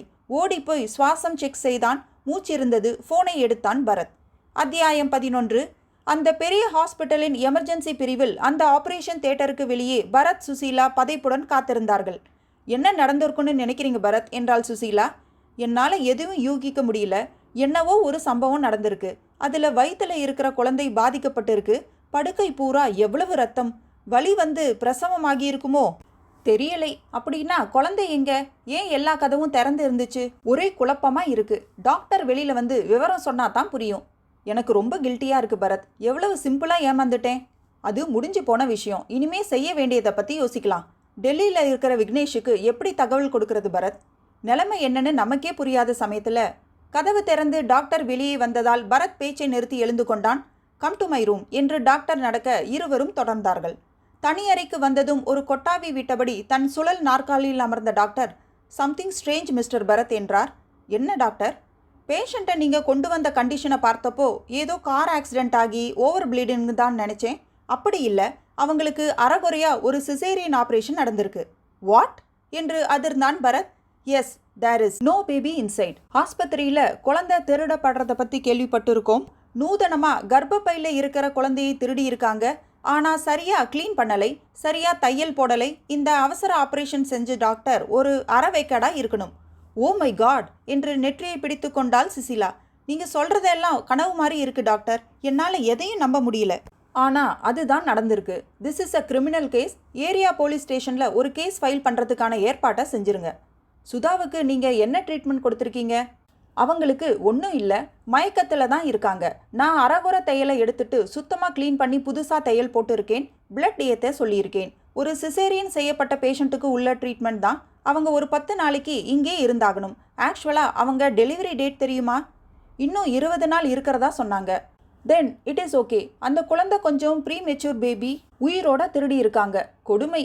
ஏன் டாக்டர், ஒரு வீட்டு பெட்ரூமில் ஆப்ரேஷன் தியேட்டருக்கான வசதி எதுவும் இல்லாத சூழ்நிலையில் சிசேரியன் ஆப்ரேஷன் செய்ய முடியுமா என்ன? ப்ராப்பராக செய்கிறதுனா முடியாது, தப்பு. இவங்க நோக்கம் நீட்டான ஒரு ஆப்ரேஷன் செய்கிறது இல்லையே. வயிற்றை கிழிக்கிறதுனா மயக்க மருந்து இல்லாமல் எப்படி? குளோரோஃபார்ம் கொடுத்துருக்காங்களா? இல்லை, ஸ்பைனல் கார்டில் ஊசி போட்டு மயக்கப்படுத்தி இருக்காங்க. தனக்கு என்ன நடந்திருக்குன்னு இந்த நிமிஷம் வரைக்கும் அவங்களுக்கு தெரியாது. அவங்களுக்கு எப்போ மயக்கம் தெளியும் டாக்டர்? 4-5 மணி நேரம் ஆகும். இது முதல் குழந்தை டாக்டர். விவரம் தெரிஞ்சா தாங்க மாட்டாங்க. அவங்களுக்கு நினைவு திரும்பினதும் குழந்தை டெலிவரி தேதிக்கு முன்னாடியே பிறந்துட்டதால இன்குபேட்டரில் வச்சுருக்கோம். 2-3 நாள் கழிச்சு தான் கண்ணில் காட்டுவோன்னு போய் சொல்லிடுங்க டாக்டர் ப்ளீஸ். அப்புறம் பக்குவமாக சொல்லிக்கலாம். ஓகே, அவங்க ஹஸ்பண்ட் டெல்லியில் இருக்கிறதா சொன்னீங்களே, அவருக்கு எப்படி சொல்லணுமோ அப்படி சொல்லி நான் வரவழைக்கிறேன் டாக்டர். போலீஸ் ஸ்டேஷனில் கம்ப்ளைண்ட் கொடுக்குறேன். ஒன்று மட்டும் சொல்லுங்கள், இவங்களுக்கு நடத்தப்பட்ட இந்த கொடுமையை ஒரு டாக்டரால் தானே செய்திருக்க முடியும்? எஸ், மயக்கப்படுத்துகிற ஊசி, ஆப்ரேஷனுக்கு உண்டான ஆயுதங்கள், தையல் நரம்பு எல்லாம் தயாராக எடுத்துகிட்டு வந்து அவசரமாக செயல்படுத்தப்பட்டிருக்கு. மெடிக்கல் நாலேஜ் இல்லாத யாரும் இதை செய்ய முடியாது.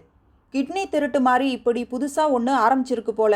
ஆனால் ஒரு டாக்டர் வீடு புகுந்து இப்படி அரக்கத்தனமாக நடந்திருக்கிற அளவுக்கு செயல்படுவாரா? டாக்டர்கள் எல்லாம் புண்ணிய ஆத்மாக்களா என்ன? பயிருக்கு நடுவில் விஷச்செடி மாதிரி எந்த துறையிலையும் சில அயோக்கிய சிகாமணிகளாம் இருக்காங்களே பரத். ஆஸ் எ டாக்டர் இந்த சம்பவத்துக்காக நான் ரொம்ப வெக்கப்படுறேன் என்ற ஈஸ்வரனுடன் கைகுலுக்கி எழுந்தான் பரத். சுசீலாவை அழைத்து கொண்டு வெளியே வந்து 24 மணி நேர சேவை செய்யும் எஸ்டிடி பூத்தை தேடி பிடித்து கவிழ்ந்து உறங்கினவன் முகத்தில் தட்டி எழுப்பி டெல்லி எண்களை போட்ட பின், ஹலோ விக்னேஷ் ஹியர் என்று தூக்க சோம்பலில் போர்த்தின குரல் கேட்டது. விக்னேஷ், நான் தான் பரத் பேசுகிறேன். பரத், என்ன இது இந்த நேரத்தில்? இப்போ என்ன டைம்? அதிகாலை 3:30. உன்னை இந்த நேரத்தில் டிஸ்டர்ப் பண்ண வேண்டியிருக்கு. நான் சொல்கிறத கொஞ்சம் பதட்டப்படாமல் கேளு. திடீர்னு சுதாவுக்கு இடுப்பு வலி ஏற்பட்டு ஆஸ்பத்திரியில் சேர்த்தோம். பிரசவத்தில் சிக்கல் இருந்ததால் சிசேரியன் செஞ்சு குழந்தைய எடுத்திருக்காங்க. 2 பேருமே சேஃபாக இருக்காங்க. குழந்தை எடை கம்மியாக இருக்கிறதால இன்குபேட்டரில் வச்சுருக்காங்க. Your wife is okay. நீ எப்போ வர? காலையில் ஃபர்ஸ்ட் ஃப்ளைட்டில் புறப்படுறேன். ஆமாம், என்ன குழந்தை? அதை முதல்ல சொல்லு பரத். ஒரு வினாடி விழித்த பரத் ஆண் குழந்தை என்றான். அவ தான் பந்தயத்தில் ஜெயிச்சிருக்கா. ரொம்ப தேங்க்ஸ் பரத். நான் இல்லாத நேரத்தில் அவ கூட பிறந்த பிரதர் மாதிரி கவனித்து பார்த்துருக்க. காலையில் மீட் பண்ணலாம். எந்த ஹாஸ்பிட்டல்னு சொல்லலையே. உன் வீட்டுக்கு வா, அங்கே தான் நாங்கள் இருப்போம். அப்புறம் ஹாஸ்பிட்டல் போகலாம். ஃபோனை வைத்துவிட்டு வெளியே வந்த பரத்தின் கண்கள் கலங்கி இருந்தன. சோர்வாக நடந்தான். அவனை வரவழைக்கிறதுக்காக போய் சொல்லிட்டேன். நாளைக்கு அவன் வந்ததும் உண்மை தெரிஞ்சு உடஞ்சி போயிடுவான் சுசி. இப்படி ஒரு மோசமான சம்பவம் நடக்க விட்டுருக்கேன். என்ன போய் ஒரு கூட பிறந்த பிரதர் மாதிரி கவனித்து பார்த்துக்கிட்டதா பாராட்டுறான். தப்பு செஞ்சது நான் தான் பரத். நீங்கள் ஏன் ஃபீல் பண்ணுறீங்க? அந்த அயோக்கிய ராஸ்கலை பிடிச்சு அவன் கையை அப்படியே கரும்பு ஜூஸ் பிழிகிற மிஷினில் கொடுத்து நசுக்கணும் சுசி. பரத், இது ஒரு ஆள் செய்கிற காரியம் இல்லை. நீங்கள் சொன்ன கிட்னி திருட்டு மாதிரி இப்போ புதுசாக இந்த மாதிரி ஒரு கும்பலே புறப்பட்டிருக்குன்னு நினைக்கிறேன். சுசி, அது தனியாளாக இருந்தாலும் சரி, கும்பலாக இருந்தாலும் சரி, கண்டுபிடிக்கணும். அவன்கிட்ட ஏதாச்சும் சொல்லணுமேனு ஆண் குழந்தைன்னு போய் சொல்லிட்டேன். ஆக்சுவலாக திருடப்பட்டது ஆண் குழந்தையோ பெண் குழந்தையோ எதுவாக இருந்தாலும் அந்த குழந்தைய கண்டுபிடிச்சு விக்னேஷ் சுதா கிட்ட ஒப்படைக்கணும் சுசி. ஆமாம் பரத், அப்பதான் என் மனசு குற்ற உணர்ச்சி போகும். நேராக போலீஸ் ஸ்டேஷன் போயிடலாமா? பாதிக்கப்பட்ட சுதாவை தான் நாம் அவசரமாக கவனித்தோம். அவங்க வீட்டில் ஏதாவது தடயம் மிஸ் ஆகி இருக்கான்னு பார்க்குற சூழ்நிலையில் அப்போ நாம் இல்லை. போலீஸுக்கு தகவல் சொல்லி அவங்க வர்றதுக்கு முன்னால் நாம் ஒரு தடவை விக்னேஷ் வீட்டில் எதையும் கலைக்காமல் ஒரு பார்வை பார்க்கலாம் சுசி. சரி பரத். பரத் தன் காரை ஸ்டார்ட் செய்துவிட்டு ஒரு சிகரெட்டை பற்ற வைத்து கொண்டான். அத்தியாயம் 12. விக்னேஷின் வீட்டு வாசலில் காரை நிறுத்தினான் பரத். சுசீலா தன் கைப்பையில் இருந்த சாவி எடுத்து பூட்டை திறந்தாள். பரத் வீட்டின் வெளிப்புற வராந்தாவுக்கான விளக்கை முதலில் போட்டான். இடுப்பில் கைகளை வைத்துக்கொண்டு சில நிமிடங்கள் கண்களை அலையவிட்டான். உள்ளே போலாம் என்றான். வந்தார்கள். ஹாலில் எல்லா விளக்குகளையும் போட்டான். பரத் காற்றில் முகர்ந்து பார்த்தான். சுதா மாடியில் படுத்திருந்தாளா? தெரியல பரத். நாங்கள் 2 பேரும் கேரம் போர்டு விளையாடிட்டு இருந்தப்பதான் அந்த ஃபோன் வந்துச்சு. நான் உடனே அவங்க காரில் புறப்பட்டேன். அப்போ அவ கீழே தான் இருந்தா. அப்புறம் மாடிக்கு போயிருக்கலாம்.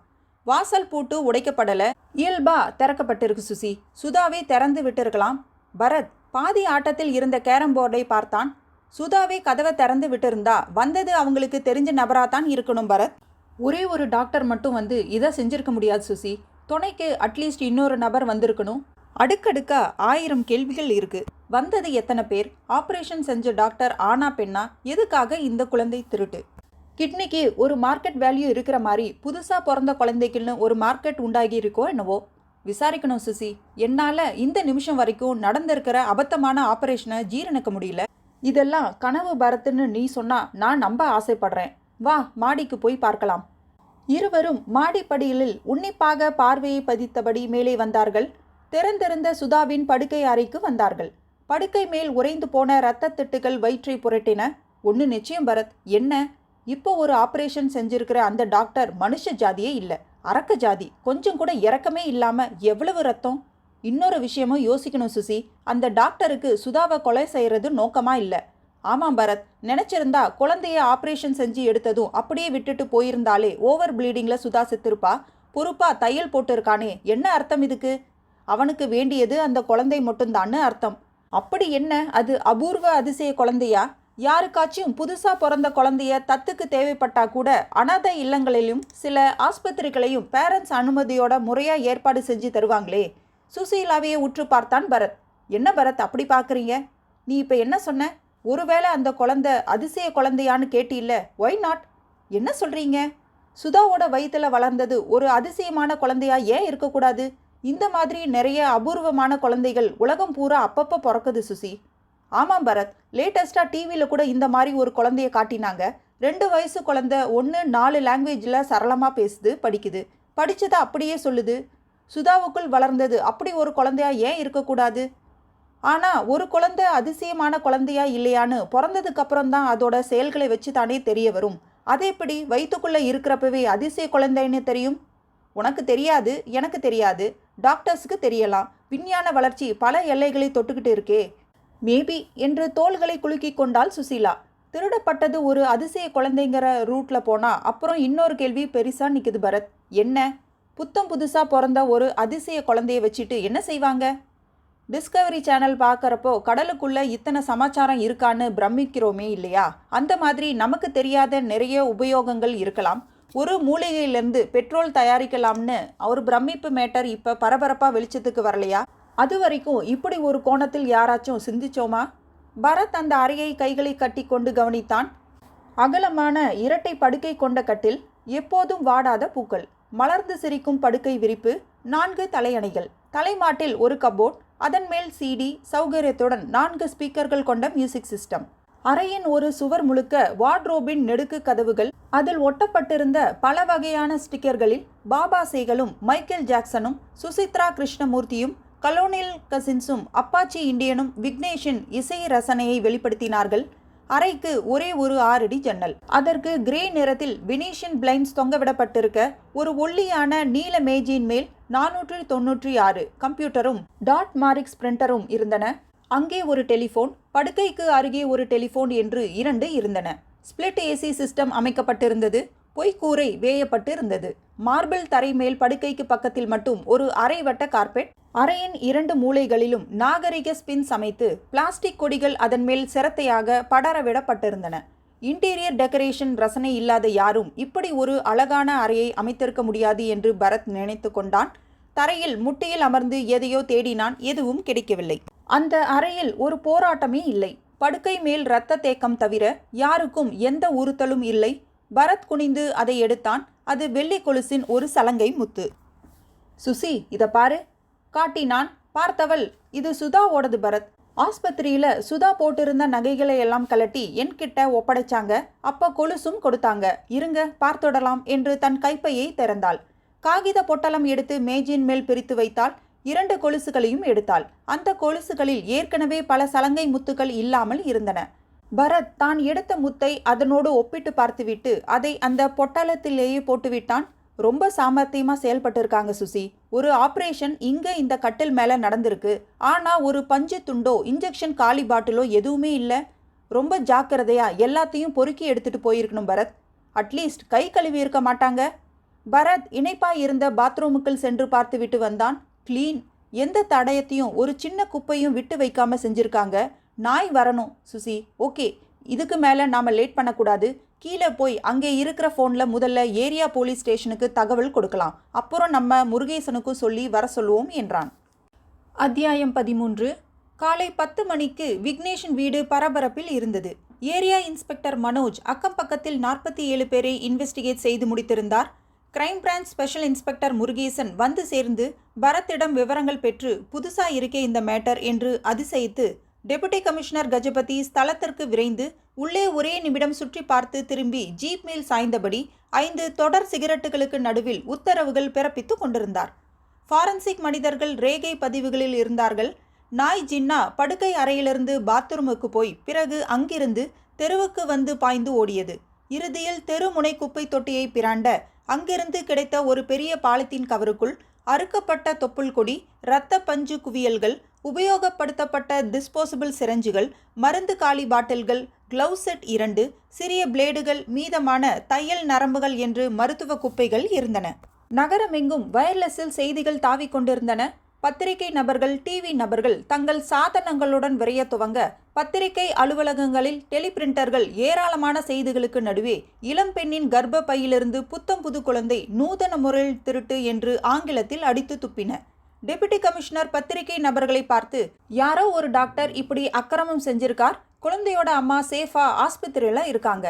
இந்த திருட்டு ஆபரேஷனில் பயன்படுத்தின மெடிக்கல் ஐட்டம்ஸ் கிடைச்சிருக்கு. பக்கத்து வீடுகளில் விசாரிச்சதில் ஒரு அம்பாசிடர் காரில் அவங்க வந்து போனதா தெரியுது. இன்னும் தீவிரமான விசாரணைகளில் இறங்கல. அந்த அயோக்கிய டாக்டரை சீக்கிரமே கண்டுபிடிச்சிடுவோம்னு நம்பிக்கை இருக்கு. இதுக்கு மேலே இதை பற்றி எதுவும் எழுத வேண்டாம். நாளைக்கு காலையில் என் ஆஃபீஸ் பிரீஃபிங்கில் மேற்கொண்டு தகவல்கள் தர்றேன் என்றார். அந்த டாக்டர் மனநோய் பிடிச்சவனா இருக்கலாமா என்றார் மைக் நீட்டிய ஒரு நிருபர். நாங்கள் எந்த யூகத்துக்கும் இன்னும் வரல.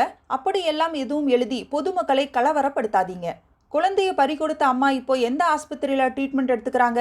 சாரி, அதை சொல்ல முடியாது. அவங்களுக்கு தொந்தரவு. இது சம்பந்தமா போலீஸுக்கு முன்னாடியே ஏதாச்சும் எச்சரிக்கை லெட்டர் மாதிரி வந்ததா? அப்படியெல்லாம் எதுவும் வரல. போதும், இதுக்கு மேலே யாரும் எதுவும் கேட்க வேண்டாம் ப்ளீஸ். டெபுட்டி கமிஷனர் கஜபதி மற்றொரு சிகரெட்டை பற்ற வைத்து கொண்டு வீட்டுக்குள் வந்துவிட்டார். ஒரு அறையில் முகத்தில் அறைந்து கொண்டு அழுது கொண்டிருந்த விக்னேஷை பரத் சமாதானப்படுத்தி கொண்டிருந்தான். விக்னேஷ், இதோ பாரு, நீ படிச்சவன், தைரியமா இரு. எந்த கெட்டதுலையும் என்ன நல்லது நடந்திருக்குன்னு பார்க்கணும். சுதாவுக்கு ஒன்றும் ஆகலை. அந்த குழந்தையையும் அவங்க உயிரோட தான் எடுத்துட்டு போயிருக்காங்க. நம்ம தமிழ்நாடு போலீஸ் பற்றி உனக்கு தெரியாதா? நிச்சயமா நாளைக்குள்ள உன் குழந்தை உன்கிட்ட இருக்கும்னு நம்பிக்கை எனக்கு இருக்கு. விக்னேஷ் தேம்பலை நிறுத்தி கர்ச்சீப்பை மூக்கில் வைத்துக்கொண்டு சுத்தம் செய்து நிமிர்ந்து, நான் உடனே சுதாவை பார்க்கணும் பரத் என்றான். வேணா, இப்போ நீ போனா உன் முகமே காட்டி கொடுத்துடும். அவங்களுக்கு ஒன்றும் இல்லை. இன்டென்சிவ் கேர் யூனிட்ல ரொம்ப நிம்மதியாக ரெஸ்ட்ல இருக்காங்க. நடந்த எதுவும் அவங்களுக்கு தெரிவிக்கப்படலை. சுசீலா அங்கே தான் போயிருக்கா. என்னன்னு சொல்லி வச்சிருக்கீங்க? டெலிவரி டயத்துக்கு முன்னாடி பிறந்ததால குழந்தை அண்டர் வெயிட்டாக இருக்கும்னு இன்குபேட்டரில் வச்சிருக்கிறதாவும் தகவல் சொல்லியிருக்கோம். நீ இன்னைக்கு ஈவினிங் தான் டெல்லியிலேருந்து வருவேன்னு சொல்லியிருக்கோம். ஈவினிங் நீ போய் பார்க்கலாம். அதுக்குள்ள உன் மனசில் இந்த அதிர்ச்சியை ஜீரணம் செஞ்சிடும். நீ பார்க்குறப்பவும் இதே நாடகத்தை தான் அவகிட்ட தொடரணும், புரிஞ்சுதா? உண்மை தெரிஞ்சா நொறுங்கி போயிடுவா பரத். அதுக்குள்ள உன் குழந்தைய மீட்டுட போகிறோம். இப்போ உன் மனசை கொஞ்சம் தைரியப்படுத்திக்கிட்டு என்கொயரிக்கு ஒத்துழைச்சாதான் போலீஸால் வேகமாக செயல்பட முடியும். அமைதியாக தலையை ஆட்டினான் விக்னேஷ். பரத் அறைக்கு வெளியே வந்து முருகேசனிடம், இப்போ விக்னேஷ் கொஞ்சம் பேசுகிற நிலைமையில இருக்கான் என்றதும் deputy commissioner Gajapathi, Murugesan, inspector Manoj மூவரும் உள்ளே வந்து நாற்காலிகளை அமைத்து கொண்டு அமர்ந்து விட்டார்கள். விக்னேஷ், நீங்கள் என்ன படிச்சிருக்கீங்க? BE electronics sir. என்ன பண்ணிட்டு இருக்கீங்க? தேவதா சிஸ்டம்ஸ் லிமிடெடில் கம்ப்யூட்டர் என்ஜினியராக வேலை பார்த்துட்ருக்கேன். டெல்லிக்கு எதுக்கு போனீங்க? ஆஃபீஸ் விஷயமாக தான் போனேன். உங்களுக்கு எப்போ கல்யாணமாச்சு? 5 வருஷம் ஆச்சு சார். இதுதான் முதல் குழந்தையா? ஆமாம். இதுக்கு முன்னாடி ஏதாச்சும் உண்டாகி டெர்மினேட் செஞ்சதுண்டா? இல்லை சார். இந்த வீட்டில் யார் யார் இருக்கீங்க? நான், என் ஒய்ஃப் 2 பேர் தான் சார். வீட்டு வேலைக்கு ஒரு வேலைக்காரி வந்துட்டு போவா சார். உங்கள் மாமனார் ஊர் எது? விழுப்புரம் பக்கத்தில் கோழியனூர்னு ஒரு சின்ன ஊர் சார். எந்த டாக்டர்கிட்ட ஒய்ஃபுக்கு கன்சல்ட் செஞ்சுட்டு இருந்தீங்க நீங்கள்? இதே தெருவில் பாலாஜி ஹாஸ்பிட்டல்னு இருக்குது சார். நல்ல பெரிய ஹாஸ்பிட்டல். வேதவள்ளின்னு ஒரு டாக்டர் அதை நடத்திட்டு இருக்காங்க. எல்லா ஸ்பெஷலிஸ்ட்டும் அங்கே இருக்காங்க. லேப், மெடிக்கல்ஸ், ஆப்ரேஷன் தேட்டர்னு எல்லா வசதியும் உண்டு. வேதவள்ளி டாக்டர் பிரசவத்தில் எக்ஸ்பர்ட்டுன்னு இந்த ஏரியாவில் ரொம்ப பிரபலம். வீட்டுக்கும் பக்கம். வலி எடுத்தா நடந்தே போய் அட்மிட் ஆகிட முடியும். இந்த சௌகரியத்தை எல்லாம் நினச்சி தான் தலைப்பிரசவத்தை அம்மா வீட்டில் வச்சுக்க வேண்டாம், இங்கேயே வச்சுக்கலாம்னு தீர்மானித்தேன் சார். ஸ்கேனிங்கில் என்ன குழந்தைன்னு தெரிஞ்சுக்கிட்டீங்களா? ஒரு த்ரில் போயிடும்னு அதை எங்ககிட்ட சொல்ல வேண்டாம்னு சொல்லிட்டோம் சார். குழந்தையோட வளர்ச்சி பற்றி டாக்டர் வேதவள்ளியோட அபிப்பிராயம் என்ன? நார்மல்னு தான் சொன்னாங்க. என் மனைவிக்கு தான் ரத்தம் கம்மியாக இருக்குன்னு டானிக்கும் அயன் கேப்சூல்ஸும் எழுதி கொடுத்தாங்க. ரைட். இப்படி வினோதமாக ஒரு சம்பவம் நடந்திருக்கே, இதை பற்றி நீங்கள் என்ன நினைக்கிறீங்க? எனக்கு அதிர்ச்சியாக இருக்குது சார். என்னால் இதை நம்பவே முடியல. கொடுமை சார். பிறக்க போகிற குழந்தைய பற்றி எவ்வளவு கனவு வச்சுருந்தோம் தெரியுமா? திடீர்னு டெல்லி போக வேண்டிய வேலை வந்ததும் துணைக்கு யாரை வச்சுட்டு போகிறதுன்னு குழம்பி போயிட்டேன். பரத் பொறுப்பு எடுத்துக்கிட்டதால் நிம்மதியாக புறப்பட்டு போனேன். இங்கே உங்களுக்கு சொந்தக்காரங்க யாரும் இல்லையா? இல்லை. நீங்கள் பரத் சுசீலாவை இங்கே துணைக்கு விட்டுட்டு போகிற தகவல் யார் யாருக்கெல்லாம் தெரியும்? என் ஆஃபீஸில் என் கூட ஒர்க் பண்ணுற ஜீனத்துக்கு தெரியும். என் சீஃபுக்கு தெரியும். என் ஆஃபீஸ் டிரைவருக்கு தெரியும். டிரைவருக்கு ஏன் சொன்னீங்க? நான் ஊரில் இல்லாதப்போ என் காரை எடுத்துகிட்டு போய் சர்வீஸ் பண்ணி கொண்டு வந்து வைக்க சொன்னேன். துணைக்கு யார் சார் இருக்காங்கன்னு கேட்டான். சொன்னேன். நீங்கள் குறிப்பிட்டவங்களை எல்லாம் நாங்கள் விசாரிக்க வேண்டியிருக்கு. ஏன்னா அந்த டாக்டருக்கு பரத் சுசீலாவே தெரிஞ்சிருக்கு. கரெக்டாக சுசீலாவுக்கு ஃபோன் செஞ்சு பரத்துக்கு விபத்துன்னு பொய் சொல்லி வெளியே சாமர்த்தியமாக அனுப்பி வச்சிருக்கான். சரி, இதை யார் செய்திருக்க முடியும்னு உங்களால் ஏதாச்சும் யூகிக்க முடியுதா? இல்லை சார். எதுக்காக இதை செய்திருக்க முடியும்னாவது புரியுதா? எனக்கு தலையை பிச்சுக்கலாம் மாதிரி இருக்குது சார். வீட்டுக்குள்ளே ஒரு ஆப்ரேஷன் நடந்திருக்குன்னு நினச்சி பார்க்கவே முடியல. This is highly atrocious sir. என் குழந்தை எனக்கு வேணும் சார். Please sir, please sir. அது என்ன குழந்தைன்னு கூட தெரியலையே சார். விக்னேஷ் மீண்டும் விம்மத் துவங்கினான். அத்தியாயம் 14. பாலாஜி ஹாஸ்பிட்டல் 5 மாடிகளுடன் ஒரு நட்சத்திர ஹோட்டல் போல பளபளப்பாக இருந்தது. முழுக்க மார்பிள் டைஸ் போர்த்தி இருந்தது. கிரானைட் தூண்கள், 4 லிஃப்ட்டுகள். ரிசப்ஷனில் ஃபினாயில் வாசனையே இல்லாமல் இருந்தது. 3வது மாடியில் இருந்த டாக்டர் வேதவள்ளியின் அறைவாசலில் அவரது அனுமதிக்காக காத்திருந்தார்கள் பரத், சுசீலா. பேப்பரில் எல்லாம் வந்துடுச்சு பரத். இன்னைக்கு சிட்டி பூரா இதை பற்றி தான் பேச்சு சுசி. சிகரெட் வாங்கின கடையில் என்கிட்டேயே மேட்ரு தெரியுமா சார்? கர்ப்பப்பையிலிருந்தே குழந்தையை வெட்டிக்கின்னு போட்டான் சார் ஒரு கில்லாடி டாக்டர்னு கேட்குறான். இப்படி ஊரே பேசுது. ஆனால் சுதாவுக்கு மட்டும் எதுவும் தெரியாது. பாவம் இல்லை. நேத்தைக்கு விட இன்னைக்கு தெம்பா இருக்காங்களா? பரவாயில்லை. குழந்தை முகத்தையே கொண்டாந்து காட்ட மாட்டேங்கிறாங்களேன்னு கவலைப்பட்டாங்க. குழந்தையோட நன்மைக்காக தான் பிரித்து வச்சிருக்காங்கன்னு சொன்னேன். ஆனால் அவங்க திரும்ப திரும்ப அந்த மயக்கப்படுத்தின மேட்டரையே சொன்னாங்க. எதை? காலிங் பெல் அடிச்சது. எந்திரிச்சு போனேன். கதவை திறந்ததும் ஒரு கை என் மூஞ்சில எதையோ வச்சு பொத்திச்சு மயக்கமானேன். எந்திரிச்சு பார்த்தா ஆஸ்பத்திரியில் இருக்கேன். எப்படி இதுன்னு 3 தடவை கேட்டுட்டாங்க. நான் சொல்லி கொடுத்த மாதிரி தானே சமாளித்து வச்ச. ஆமாம், நான் வெளியில் போயிட்டு வந்தப்ப அவங்க கதவை திறந்துட்டு மயக்கமாகி விழுந்ததை பார்த்துட்டு உடனே ஆஸ்பத்திரியில் அட்மிட் செஞ்சதா சொன்னேன். ஆப்ரேஷனுக்காக குளோரோஃபார்ம் கொடுத்த எஃபெக்ட் இன்னும் உடம்புல இருந்து மொத்தமாக விலகலை. அதனால் நீங்களா சில காட்சிகளை கற்பனை பண்ணிக்கிறீங்க. யாரும் உங்கள் முகத்தில் எதையும் வச்சு மயக்கப்படுத்தலை. காலிங் பெல் அடிச்சது. நான் தான் கதவை திறக்க திறக்க மயக்கமாகி என் மேலேயே சரிஞ்சிட்டீங்க. அதுதான் நடந்த உண்மைன்னு தெளிவாக பச்சை பொய் சொல்லி வச்சிருக்கேன் பரத். அவங்களுக்கு உண்மை தெரிஞ்சதும் முதல் சாபம் எனக்கு தான். இன்னைக்கு மட்டும்தான் சுதாவை போலீஸ் விசாரிக்காம விட போறாங்க. நாளைக்கு விசாரிக்க போறாங்களாம். நாளைக்கு காலையில் விக்னேஷை விட்டு நடந்ததையெல்லாம் பக்குவமாக எடுத்து சொல்லிட்டாங்க. அப்படின்னா நாளைக்கு நான் அந்த ஆஸ்பத்திரி பக்கமே போக மாட்டேன்ப்பா. சுதா இன்னொரு விஷயமும் கேட்டாங்க. என்ன? என்னை பாலாஜி ஹாஸ்பிட்டலில் சேர்க்காம எதுக்கு வேற ஹாஸ்பிட்டலில் சேர்த்தீங்கன்னு. நீங்கள் பாலாஜி ஹாஸ்பிட்டலில் தான் கன்சல்ட் வச்சுருக்கீங்கன்னு தெரியாததால் எங்களுக்கு பழக்கமுள்ள ஹாஸ்பிட்டலில் சேர்த்தோம்னு சொன்னேன். உண்மையும் அதுதானே. அறைக்குள் இருந்து ஒரு சீருடை பெண் வந்து டாக்டர் உங்களை உள்ளே கூப்பிட்டாங்க என்றால் எழுந்தார்கள். தலை நரைத்த கொண்டை போட்ட கண்ணாடி அணிந்த டாக்டர் வேதவழியை எதிர்பார்த்த பரத் ஆச்சரியப்பட்டான். ஒற்றை பின்னலை பின்புறம் போட்டு பூ வைத்து லிப்ஸ்டிக் போட்ட டாக்டர் வேதவழியை அவளின் சர்டிஃபிகேட்டை வாங்கி பார்த்த பிறகுதான் நம்பிக்கை வரும் போலிருந்தது. அறிமுகங்களுக்கு பிறகு, போலீஸில் இது பற்றி நிறைய சொல்லிட்டேனே. நாங்கள் இதில் பர்சனலாக இன்வால்வ் ஆகியிருக்கோம் டாக்டர். அதனால் போலீஸுக்கு உதவியாக எங்கள் கோணத்தில் இருந்து இந்த மேட்டரை டீல் பண்ணிட்டு இருக்கோம். ஜஸ்ட் 15 நிமிஷம் ஒத்துழைச்சா உதவியாக இருக்கும். கேளுங்க. சுதாவுக்கு நடந்திருக்கிற முழு விவரம் தெரியும் இல்லையா? தெரியும். உங்கள் ரியாக்ஷன் என்ன? நாடு ரொம்ப கெட்டுப்போச்சு. வேற என்ன? எவ்வளவு உன்னதமானது இந்த டாக்டர் தொழில். அதை அவமானப்படுத்துகிற மாதிரி சில அயோக்கிய சிகாமணிங்க இதுலேயும் இருக்காங்க. பர்சனலாக கேட்டால் தலையை தொங்க போட்டுக்க தோணுது. ஏன்னா நானே இந்த தப்பை செய்துட்ட மாதிரி ஒரு குற்ற உணர்ச்சி கூட ஏற்படுதுங்க. நடந்திருக்கிறது மகத்தான கொடுமை. இது எப்படி நடந்திருக்க முடியும்? அதான் பேப்பர்லேயே விவரமாக வந்துடுச்சே. வீட்டுக்குள்ளே நுழைஞ்சி மயக்கப்படுத்தி படுக்கை அறையில் வச்சு அவசரமாக ஒரு சிசேரியன் நடத்தி. ஓ காட், சொல்கிறப்பயே எனக்கு நடுங்குது. இதை எதுக்காக செய்திருக்க முடியும் மேடம்? நான் 2 விதமான வாய்ப்புகளை யோசித்தேன் சார். சொல்லுங்க. யாரோ ஒரு பணக்கார தம்பதிக்கு புதுசாக பிறந்த ஒரு குழந்தை வேணும். அந்த அயோக்கிய டாக்டர் அதுக்கு பொறுப்பு எடுத்துக்கிட்டு வெளி பேசியிருக்கலாம். அப்புறம் மூட நம்பிக்கை கோணத்தில் யோசித்தேன். யாராச்சும் பொழப்பு இல்லாத சாமியார் ஒரு அரசியல்வாதி கிட்ட வினோதமாக ஒரு பூஜை செஞ்சால் அரசியலில் பெரிய ஆளாக வரலாம்னு சொல்லியிருக்கலாம். அந்த பூஜைக்கு 10 மாதம் நிறைமாத ஒரு பச்சை குழந்தையை கர்ப்பத்திலிருந்தே கீறி எடுத்துட்டு வந்து காவு கொடுக்கணும்னு வக்கிரமாக நிபந்தனை வச்சிருக்கலாம். ரொம்ப கொடுமையான யூகம் இது. மாந்திரீக நாவல் நிறைய படிப்பீங்களா டாக்டர்? சிரிக்காதீங்க சார். இதை விட கொடுமையான அசட்டுத்தனங்கள் இதே இந்தியாவில் நமக்கு தெரியாமல் எங்கெங்கேயும் நடந்துட்டு தான் இருக்கு. அஃப்கோர்ஸ், நான் விக்னேஷுக்கு சும்மா ஒரு பொய்யா அவனுக்கு பிறந்தது ஆண் குழந்தைன்னு சொன்னேன். நிஜமாவே சுதா கர்ப்பம் சுமந்தது ஆண் குழந்தையை தான்னு நீங்கள் போலீஸில் சொல்லியிருக்கீங்க. ஓகே டாக்டர், உங்கள் ஹாஸ்பிட்டலில் வேலை பார்க்குற டாக்டர்ஸ் எல்லாரையும் விசாரிக்க போகிறாங்க. நீங்கள் யாரையாச்சும் குறிப்பிட்டு சந்தேகப்படுறீங்களா? How can I? இங்கே 42 டாக்டர்ஸ் வேலை பார்க்குறாங்க. அதில் சிசேரியன் செய்ய தெரிஞ்சவங்க 20 பேருக்கு மேலே. இதில் யாரை சந்தேகப்படுறது? எதுக்காக சந்தேகப்படணும்? எல்லாரும் decent peoples, well paid. Sudha என் பேஷண்ட்டுங்கிறதுனால இப்போ இதில் என் ஹாஸ்பிட்டல் பேரும் அனாவசியமாக அடிபடுது. ஏன் டாக்டர், அந்த அதிரடி ஆப்ரேஷனில் பயன்படுத்தி மிச்சமான மருந்து குப்பைகளோட லிஸ்ட்டை போலீஸ் உங்ககிட்ட காட்டினாங்களா? எஸ்.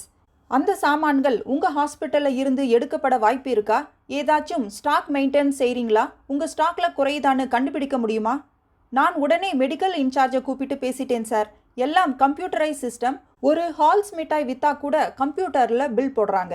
எந்த நிமிஷமும் எந்த ஐட்டமும் ஸ்டாக் வெரிஃபை செய்ய முடியும். செஞ்சும் சொல்லிட்டாங்க.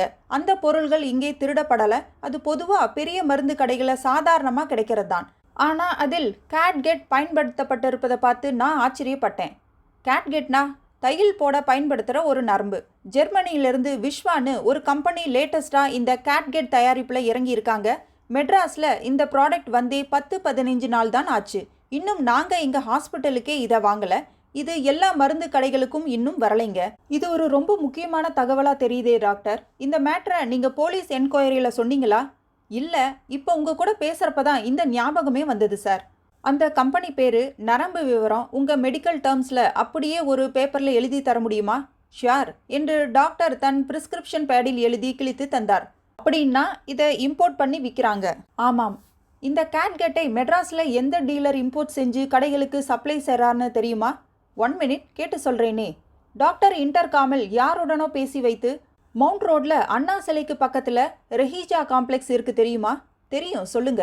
அதுக்குள்ள முராரி சர்ஜிக்கல் எக்யூப்மெண்ட்ஸ்னு ஒரு பெரிய டீலர் இருக்கார். அவர்தான் அதை இறக்குமதி பண்ணுறாராம். அவரை பார்த்து விசாரிச்சா இந்த குறிப்பிட்ட நரம்பை இந்த 10 நாட்களில் மெட்ராஸில் எங்கெங்கெல்லாம் சப்ளை செஞ்சிருக்காருன்னு தெரிஞ்சுக்கலாம். அப்புறம் அங்கெல்லாம் போக போறீங்களா? பெரிய வேலை.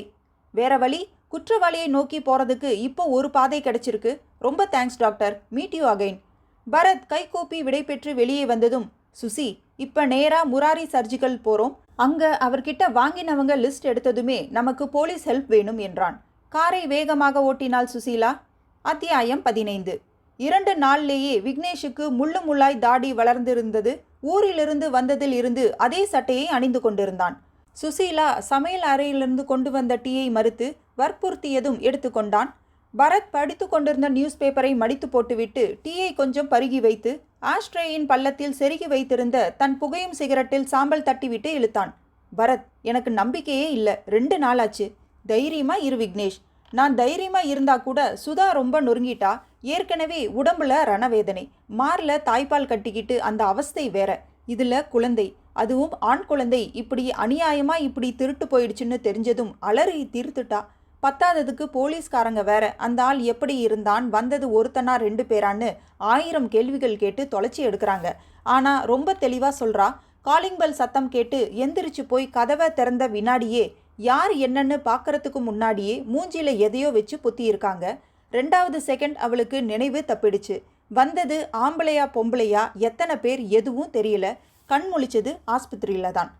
இந்த கேஸில் உன் மனைவியை விசாரிக்கிறதுல எந்த பிரயோஜனமும் இல்லை விக்னேஷ். வேதவழி டாக்டர் கொடுத்த முராரி சர்ஜிக்கல் டீலர்கிட்ட இருந்து குறிப்பிட்ட அந்த ஜெர்மன் தையல் நரம்ப அவன் இந்த 10 நாளா சிட்டியில் யார் யாருக்கு எவ்வளவு சப்ளை செஞ்சிருக்கான்ங்கிற இன்வாய்ஸ் காப்பியே வாங்கி இந்த கேஸை விசாரிக்கிற special branch crime inspector Murugesan கிட்ட கொடுத்தாச்சு. அவரு நமக்கு பெஸ்ட் ஃப்ரெண்ட். மேக்ஸிமம் இன்ட்ரெஸ்ட் எடுத்துக்கிட்டு இறங்கி இருக்காரு. மொத்தம் 47 கடைக்கு அந்த நரம்பு சப்ளை ஆகியிருக்கு. எல்லா கடைகளையும் பில் செக் பண்ணி தரவா விசாரிக்கிறதுக்கு 10 சப் இன்ஸ்பெக்டரையும் அனுப்பி வச்சிருக்காரு. There are on the wheels. இது ஒரு ரூட்டு. இதை தவிர எல்லா செக் போஸ்ட்லேயும் நியூபார்ன் மேல் பேபி எடுத்துகிட்டு போனால் தீவிரமாக விசாரித்து தான் மூமெண்ட்ஸ் கிளியர் பண்ணிட்டு இருக்காங்க. வேற எந்த ரூட்டில் அவங்க இன்வெஸ்டிகேட் பண்ணுறாங்க பரத் என்றாள் சுசீலா. சுதாவோட துணைக்கு நாம் 2 பேரும் இருக்க போகிற செய்தியை தெரிஞ்ச விக்னேஷோட ஆஃபீஸ் ஸ்டாஃப்களை நாம் தனிப்பட்ட முறையில் விசாரித்த மாதிரி அவங்களும் விசாரிச்சுட்டாங்க. அது மட்டும் இல்லை, அவங்களுக்கு தெரியாமல் கண்காணிச்சிட்டும் இருக்காங்க. இந்த குழந்தை திருட்டு எதுக்காக? அடிப்படையாக ஒரு வகையான நோக்கம் இன்னும் யூகிக்க முடியல விக்னேஷ். விக்னேஷின் கண்கள் துளிர்க்க, அவ ஆசைப்பட்ட மாதிரியே ஆண் குழந்தை பரத். ப்ளீஸ் ஹெல்ப் பண்ணுப்பா. இந்த காரியத்தை செஞ்சவன் மேலே நான் கேஸ் கூட போடலை. என் குழந்தை மட்டும் எனக்கு கிடைச்சிட்டா போதும் என்றான். விக்னேஷ், உன் கம்ப்யூட்டரை இன்டர்நெட்டில் போட்டிருக்கியா? எஸ். அதில் இமெயில் வசதி இருக்கா? அஃப்கோர்ஸ். வா, இதே மாதிரி கர்ப்பத்திலிருந்தே குழந்தையை திருடுற நிகழ்ச்சி உலகத்தில் வேற எங்கேயாவது நடந்திருக்கான்னு தெரிஞ்சுக்கலாம். அப்படி நடந்திருந்தா அது என்ன நோக்கத்தில் நடந்ததுன்னு நோக்கம் தெரிஞ்சுக்கலாம். நம்ம மேட்டரோட எதையாவது பொருத்தி பார்க்க முடியுமான்னு யோசிக்கலாம். குட் ஐடியா என்றாள் சுசீலா. மூவரும் பெட்ரூமுக்கு வந்தார்கள். கம்ப்யூட்டர் முன்பாக நாற்காலிகளை அமைத்து கொண்டு அமர்ந்தார்கள். விக்னேஷ் முதலில் டெல்லி சிபிஐ இன்டர்நெட் நம்பர் பிடித்து அங்கே தகவல் கேட்டான். அப்படி எதுவும் சம்பவம் இல்லை என்று பதில் வந்தது. அமெரிக்காவின் கிரிமினாலஜி டிபார்ட்மெண்ட்டின் இன்டர்நெட் எண்ணை விசாரித்து பிடிக்க அதிக நேரமாயிற்று. கடைசியில் அங்கே விசாரித்த போது ஒரு சம்பவம் நடந்ததாக தகவல் வந்தது. அந்த சம்பவத்தை விவரிக்கவும் என்றதும் கடகடவென்று திரை முழுக்க நிரம்பிய வார்த்தைகளை பிரிண்டரில் அவுட்புட் எடுத்து படித்து பார்த்தார்கள். அந்த செய்தி தகவலின் தமிழ் சுருக்கம் ஆவது: லாஸ் ஏஞ்சல்ஸ் நகரில் 2 மாதங்களுக்கு முன்பு ஒரு ஹாஸ்பிட்டல் நர்ஸ் கைது செய்யப்பட்டால். அவள் சற்று மனநிலை சரியில்லாதவள். குழந்தை பெறும் வாய்ப்பு இல்லாத மலடி. எல்லோரும் அவளை கிண்டல் செய்ததில் ஒருவித தாழ்வு மனப்பான்மை ஏற்பட்டது. தான் மலடி இல்லை என்று நிரூபிக்க நினைத்தாள். திடீரென்று ஒரு நாள் தான் கர்ப்பமாக இருப்பதாக சக ஊழியர்களுக்கு இனிப்பு வழங்கினாள். சில மாதங்கள் கழித்து வயிற்றில் பஞ்சு தலையணை என்று கட்டிக்கொண்டு சீரான வளர்ச்சியை நாடகமாடி நடித்திருக்கிறாள். கற்பனை நாடகத்திற்கு கிளைமாக்ஸாக பிரசவ காலம் வந்தது. டெலிவரிக்காக என்று லீவு போட்டாள். இதற்கிடையில் தான் வேலை பார்க்கும் ஹாஸ்பிட்டலில் செக்கப்புக்கு வரும் ஒரு அழகான கர்ப்பிணி பெண்ணை குறிவைத்தாள். அவள் குடும்பம், தனிமையில் இருக்கும் நேரம் என்று எல்லாம் கண்காணித்து வைத்து குறிப்பிட்ட நாளில் அவள் வீட்டுக்கு அறுவை சிகிச்சைக்கான ஆயுதங்களுடன் முகமூடி போட்டுக்கொண்டு அந்த பெண்ணை மயக்கப்படுத்தி அவசரமாக அந்த வீட்டிலேயே ஒரு அரைகுறை ஆபரேஷன் நடத்தி குழந்தையை மட்டும் தூக்கி சென்று விட்டாள். பிறகு தன் ஹாஸ்பிட்டலுக்கு அந்த குழந்தையோடு வந்து அது தன் குழந்தை என்று சொல்லிக்கொண்டாள். அவள் செய்த சிறு தவறுகளின் மூலம் போலீசிடம் அகப்பட்டு கொண்டாள். இப்போது 20 வருட கடுங்காவல் தண்டனையை அனுபவித்து வருகிறாள். செய்தியை படித்து முடித்ததும் சொடக்கு போட்டான் பரத். கிட்டத்தட்ட இதே மெத்தட்ல தான் இங்கேயும் நடந்திருக்கு விக்னேஷ்.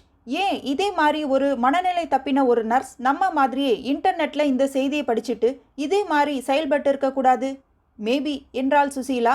பாலாஜி ஹாஸ்பிட்டலில் வேலை பார்க்குற நர்ஸுகளில் யாராச்சும் இப்போது டெலிவரிக்காக லீவு போட்டிருக்காங்களான்னு தெரியணும் சுசி. ஃபோனை எடு. மிக அவசரமாக பேச வேண்டும் என்று கேட்டு டாக்டர் வேதவல்லியுடன் தொடர்பு கொண்டான் பரத். அவர் சில வினாடிகள் காத்திருக்க சொல்லிவிட்டு, எஸ், நிருபமான ஒரு நர்ஸ் டெலிவரிக்காக லீவு போட்டிருக்காங்க. திருவான்மியூரில் வீடு. Note the address. ஆனால் அந்த பொண்ணு நீங்கள் சொல்கிற மாதிரி மென்டல் இல்லை. அதை நாங்கள் பார்த்துக்கிறோம், தேங்க்யூ. உடனே மூவரும் புறப்பட்டார்கள். திருவான்மியூரில் அந்த நிருபமா வீட்டு வாசலில் காரை விட்டு இறங்கும் போதே உள்ளிருந்து குழந்தையின் அழுகை கேட்டது. உள்ளே வர தொட்டிலில் ஆண் குழந்தை. நிருபமா அவர்களை பார்த்து புரியாமல் விழித்தாள். அத்தியாயம் 16. எஸ், உங்களுக்கு என்ன வேணும் என்றாள் நிருபமா. நீங்க தானே நிருபமா என்றான் பரத். ஆமாம். பாலாஜி ஹாஸ்பிட்டலில் நர்ஸா வேலை பார்க்குறீங்க இல்லையா? ஆமாம். குழந்தை என்றாள் சுசீலா தொட்டிலை சுட்டிக்காட்டி. என் குழந்தை தான். ஏன், உங்களுக்கு எப்போ டெலிவரி ஆச்சு? 10 நாள் ஆச்சு. நீங்கள் யார், எதுக்காக இதெல்லாம் விசாரிக்கிறீங்க? நாங்கள் பிரைவேட் டிடெக்டிவ்ஸ். ஒரு கேஸ் சம்பந்தமாக இந்த விசாரணை. விவரம் சொல்கிறோம். முதல்ல எங்கள் கேள்விகளுக்கெல்லாம் பதில் சொல்லிடுங்க. உங்களுக்கு எங்கே டெலிவரி ஆச்சு? பக்கத்தில் ஈஸ்வரி நர்சிங் ஹோம்னு இருக்குது, அங்கே. உங்கள் குழந்தைய சரியாக பார்க்க அனுமதி கொடுங்க. பரத் அந்த ஆண் குழந்தைக்கு அணிவிக்கப்பட்டிருந்த சட்டையை தூக்கி வயிற்றில் தொப்புள் காயத்தை பார்த்தான். அது முற்றிலும் ஆறியிருந்தது. குழந்தையின் மூக்கு நிருபமாவின் மூக்கை ஒத்திருந்தது. கொடி என்னைக்கு விழுந்துச்சு? முந்தா நாள். நார்மல் டெலிவரியா? ஆமாங்க. உங்களுக்கு பிரசவம் பார்த்த டாக்டர் யாரு? ஆனந்தலட்சுமி. நீங்கள் அட்மிட் ஆயிருந்த ரூம் நம்பர் 118. பர்த் சர்டிஃபிகேட் வாங்கிட்டீங்களா? ஓ, காமிங்க ப்ளீஸ். நிருபமா உள் அறைக்கு செல்ல பரத் விக்னேஷிடம், இந்த குழந்தை இல்லை விக்னேஷ், 10 நாள் வளர்ச்சி நிச்சயமாக தெரியுது. உன் குழந்தை தேதிக்கு 20 நாள் முன்னாடியே பிறந்த குழந்தை, அது இப்படி இருக்காது என்றான். சாயலும் அப்படியே அம்மா சாயல் இருக்கு பரத் என்றாள் சுசீலா. நிருபமா ஆஸ்பத்திரியில் வழங்கின சர்டிஃபிகேட் மற்றும் பிரிஸ்கிரிப்ஷன் காகிதங்களை கொண்டு வந்து காட்டினால் அவற்றை சரி பார்த்துவிட்டு, சாரி, உங்களை தொந்தரவு பண்ணிட்டோம், ஒத்துழைச்சதுக்கு தேங்க்ஸ் என்றான். இப்போ சொல்லலாமா எதுக்காக இந்த விசாரணைன்னு? இவரோட ஒய்ஃப் சுதா உங்கள் டாக்டர் கிட்ட தான் பிரசவத்துக்காக கன்சல்ட் செஞ்சுருக்காங்க. 3 நாள் முன்னாடி மர்மமான முறையில் அவங்கள மயக்கப்படுத்தி யாரோ கர்ப்பப்பையில் இருந்த குழந்தைய ஆப்ரேஷன் செஞ்சு திருடிட்டு போயிருக்காங்க. பேப்பரில் நியூஸ் வந்திருக்கிறதா என் ஹஸ்பண்ட் சொன்னார். விவரமாக படிக்காத, சங்கடப்படுவேன்னு சொன்னார். மிஸ்ஸஸ் சுதா கன்சல்ட்டுக்கு வரப்ப நானும் பார்த்துருக்கேன். இது கொடுமை. ஆனால் இதில் என்ன ஏன் சந்தேகப்பட்டீங்க? தப்பாக எடுத்துக்காதீங்க.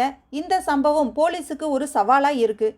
எல்லாருக்கும் புதிராக இருக்குது. இதே மாதிரி கர்ப்பப்பையில் இருந்த குழந்தையை திருடின சம்பவம் உலகத்தில் எங்கேயாவது நடந்திருக்கான்னு தெரிஞ்சுக்க இன்டர்நெட் மூலமாக கம்ப்யூட்டரில் விசாரித்தோம்.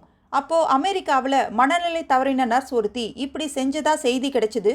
உங்கள் ஹாஸ்பிட்டலில் பிரசவ லீவில் யாராவது நர்ஸ் போயிருக்காங்களான்னு விசாரித்தப்ப உங்களை சொன்னாங்க.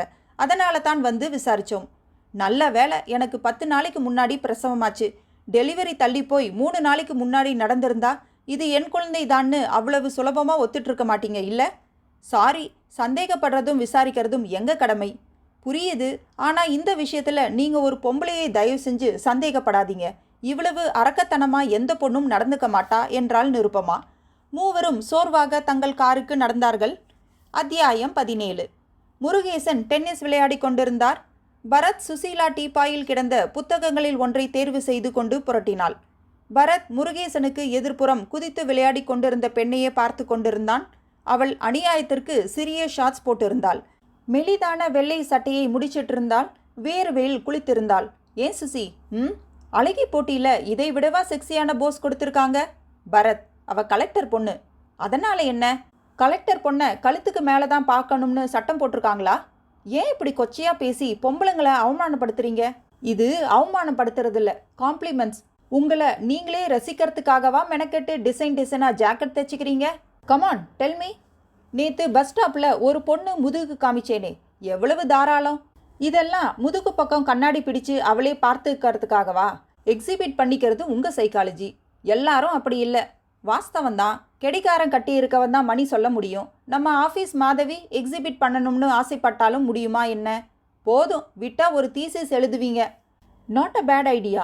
பெண்கள் சைட் அடிக்கப்படுவதை விரும்புகிறார்களா இல்லையா? இந்த சப்ஜெக்டில் இன்னும் யாரும் டாக்டரேட் பண்ணலைன்னு நினைக்கிறேன். நீங்கள் பண்ணுங்க.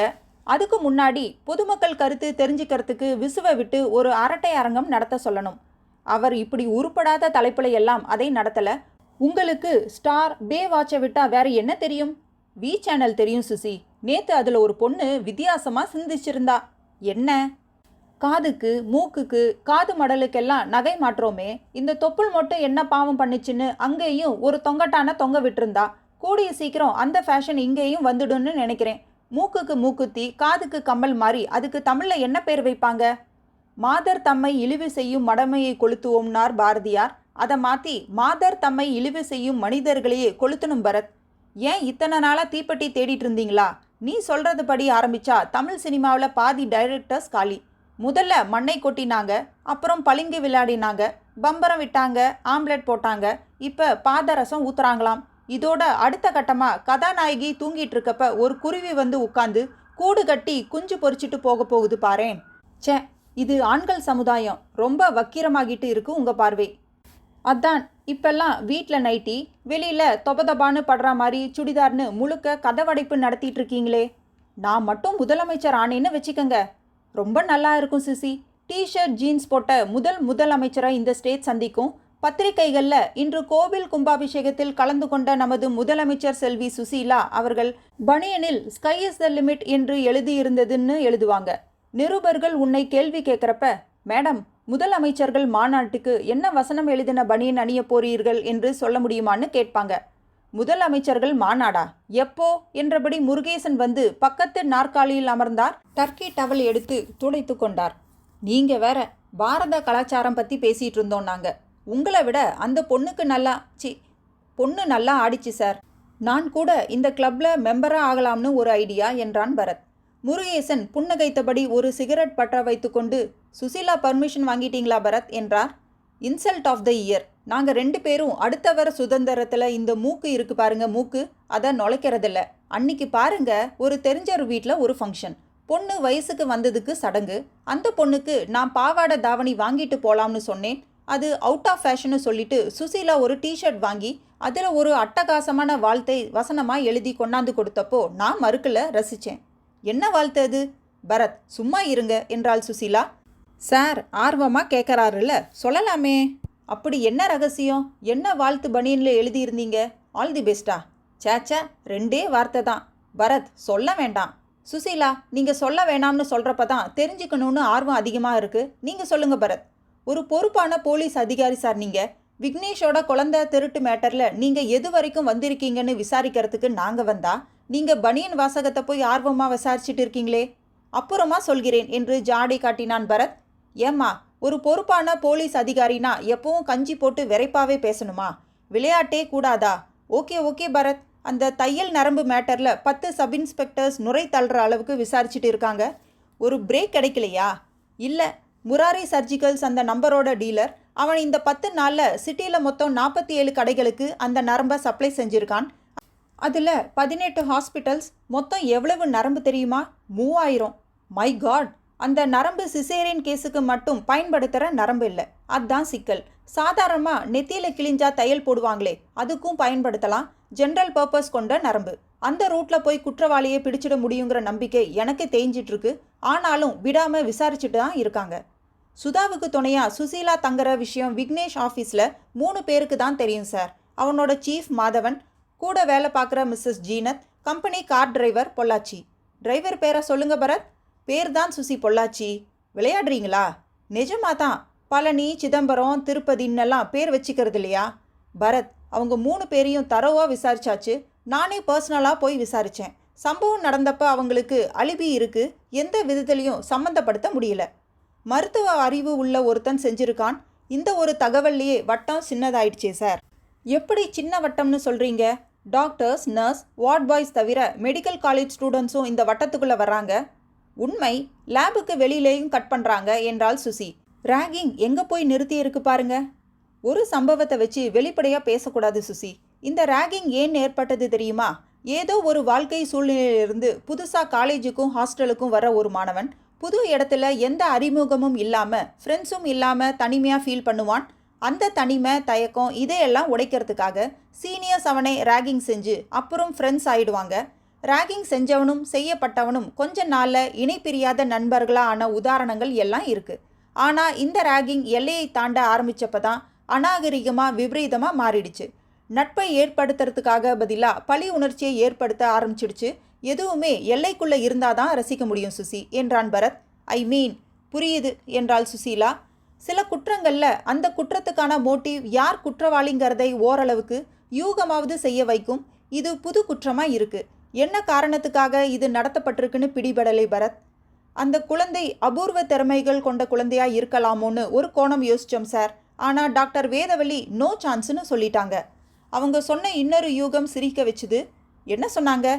எவனாவது போலி சாமியார் யாராவது அரசியல்வாதிக்கு கர்ப்பத்திலிருந்து குழந்தை திருடி காவு கொடுத்தா சிபிஐ கிட்டேருந்து தப்பிச்சுக்கலாம்னு கோணங்கித்தனமாக சொல்லி இருக்கலாமோன்னு சொன்னாங்க. இருந்தாலும் ஆச்சரியப்படுறதுக்கு இல்லை, நம்ம நாட்டில் மூட நம்பிக்கையை வளர்க்குறதுக்கு பஞ்சமே இல்லை. ஏன் சார், இது ஒரு சைக்கோ டாக்டரோட வேலையாக இருக்கலாமே. ஒரு சைக்கோவுக்கு ஆப்ரேஷன் செஞ்சு குழந்தையை எடுத்துட்டு பொறுமையாக மறுபடி தையல் போடுற நிதானம் இருக்க முடியுமா பரத்? அது அவன் எத்தனை பர்சன்ட் சைக்கோங்கிறத பொறுத்தது. இந்த மேட்டர் இப்போ டாக் ஆஃப் தி கண்ட்ரி ஆயிடுச்சு பரத். குழாய் அடியிலையும் சினிமா தேட்டர்லையும் இதை பற்றி தான் பேசிகிட்டு இருக்காங்க. அவ்வளவு ஏன் சார், இந்த ஜோக் எழுதுறவங்க இவ்வளவு ஸ்பீடாக இருக்காங்க பாருங்க. நாளே நாளில் ஜோக் எழுதி அனுப்பி அதை இந்த வார விகடனில் பிரசுரமும் ஆகிடுச்சு சார் என்ற சுசீலா அங்கே இருந்த விகடனை புரட்டி அந்த ஜோக்கை சுட்டி காட்டினாள். இன்ஸ்பெக்டர் சொல்லுகிறார், இதோ பாருங்கம்மா, நீங்கள் கர்ப்பமாக இருக்கலாம், இப்போ டெலிவரி டைமாக இருக்கலாம், ஆனால் இதுக்கெல்லாம் போலீஸ் பாதுகாப்பு கேட்கறது நல்லா இல்லை. இந்த ஜோக்கை எழுதியவர் அம்பை தேவா என்று இருந்தது. சிரித்துவிட்டு முருகேசன் எழுந்து கொள்ள இவர்களும் எழுந்து கொண்டார்கள். மாதர் சங்கத்திலிருந்து ஊர்வலம் போகிறதுக்கு முன்னாடி குழந்தையை கண்டுபிடிச்சிட்டிங்கன்னா நம்ம காவல்துறைக்கு கௌரவமாக இருக்கும். பார்க்கலாம் பரத், மினிஸ்டர் கூட ஃபோனில் பேசிட்டார், எந்த டெவலப்மெண்ட் இருந்தாலும் ஷேர் பண்ணிக்க சொல்லியிருக்கார். சுசி, நீ நம்ம காரில் வெயிட் பண்ணு, நான் சார்கிட்ட ஒரு மேட்டர் பேசிட்டு வரேன்.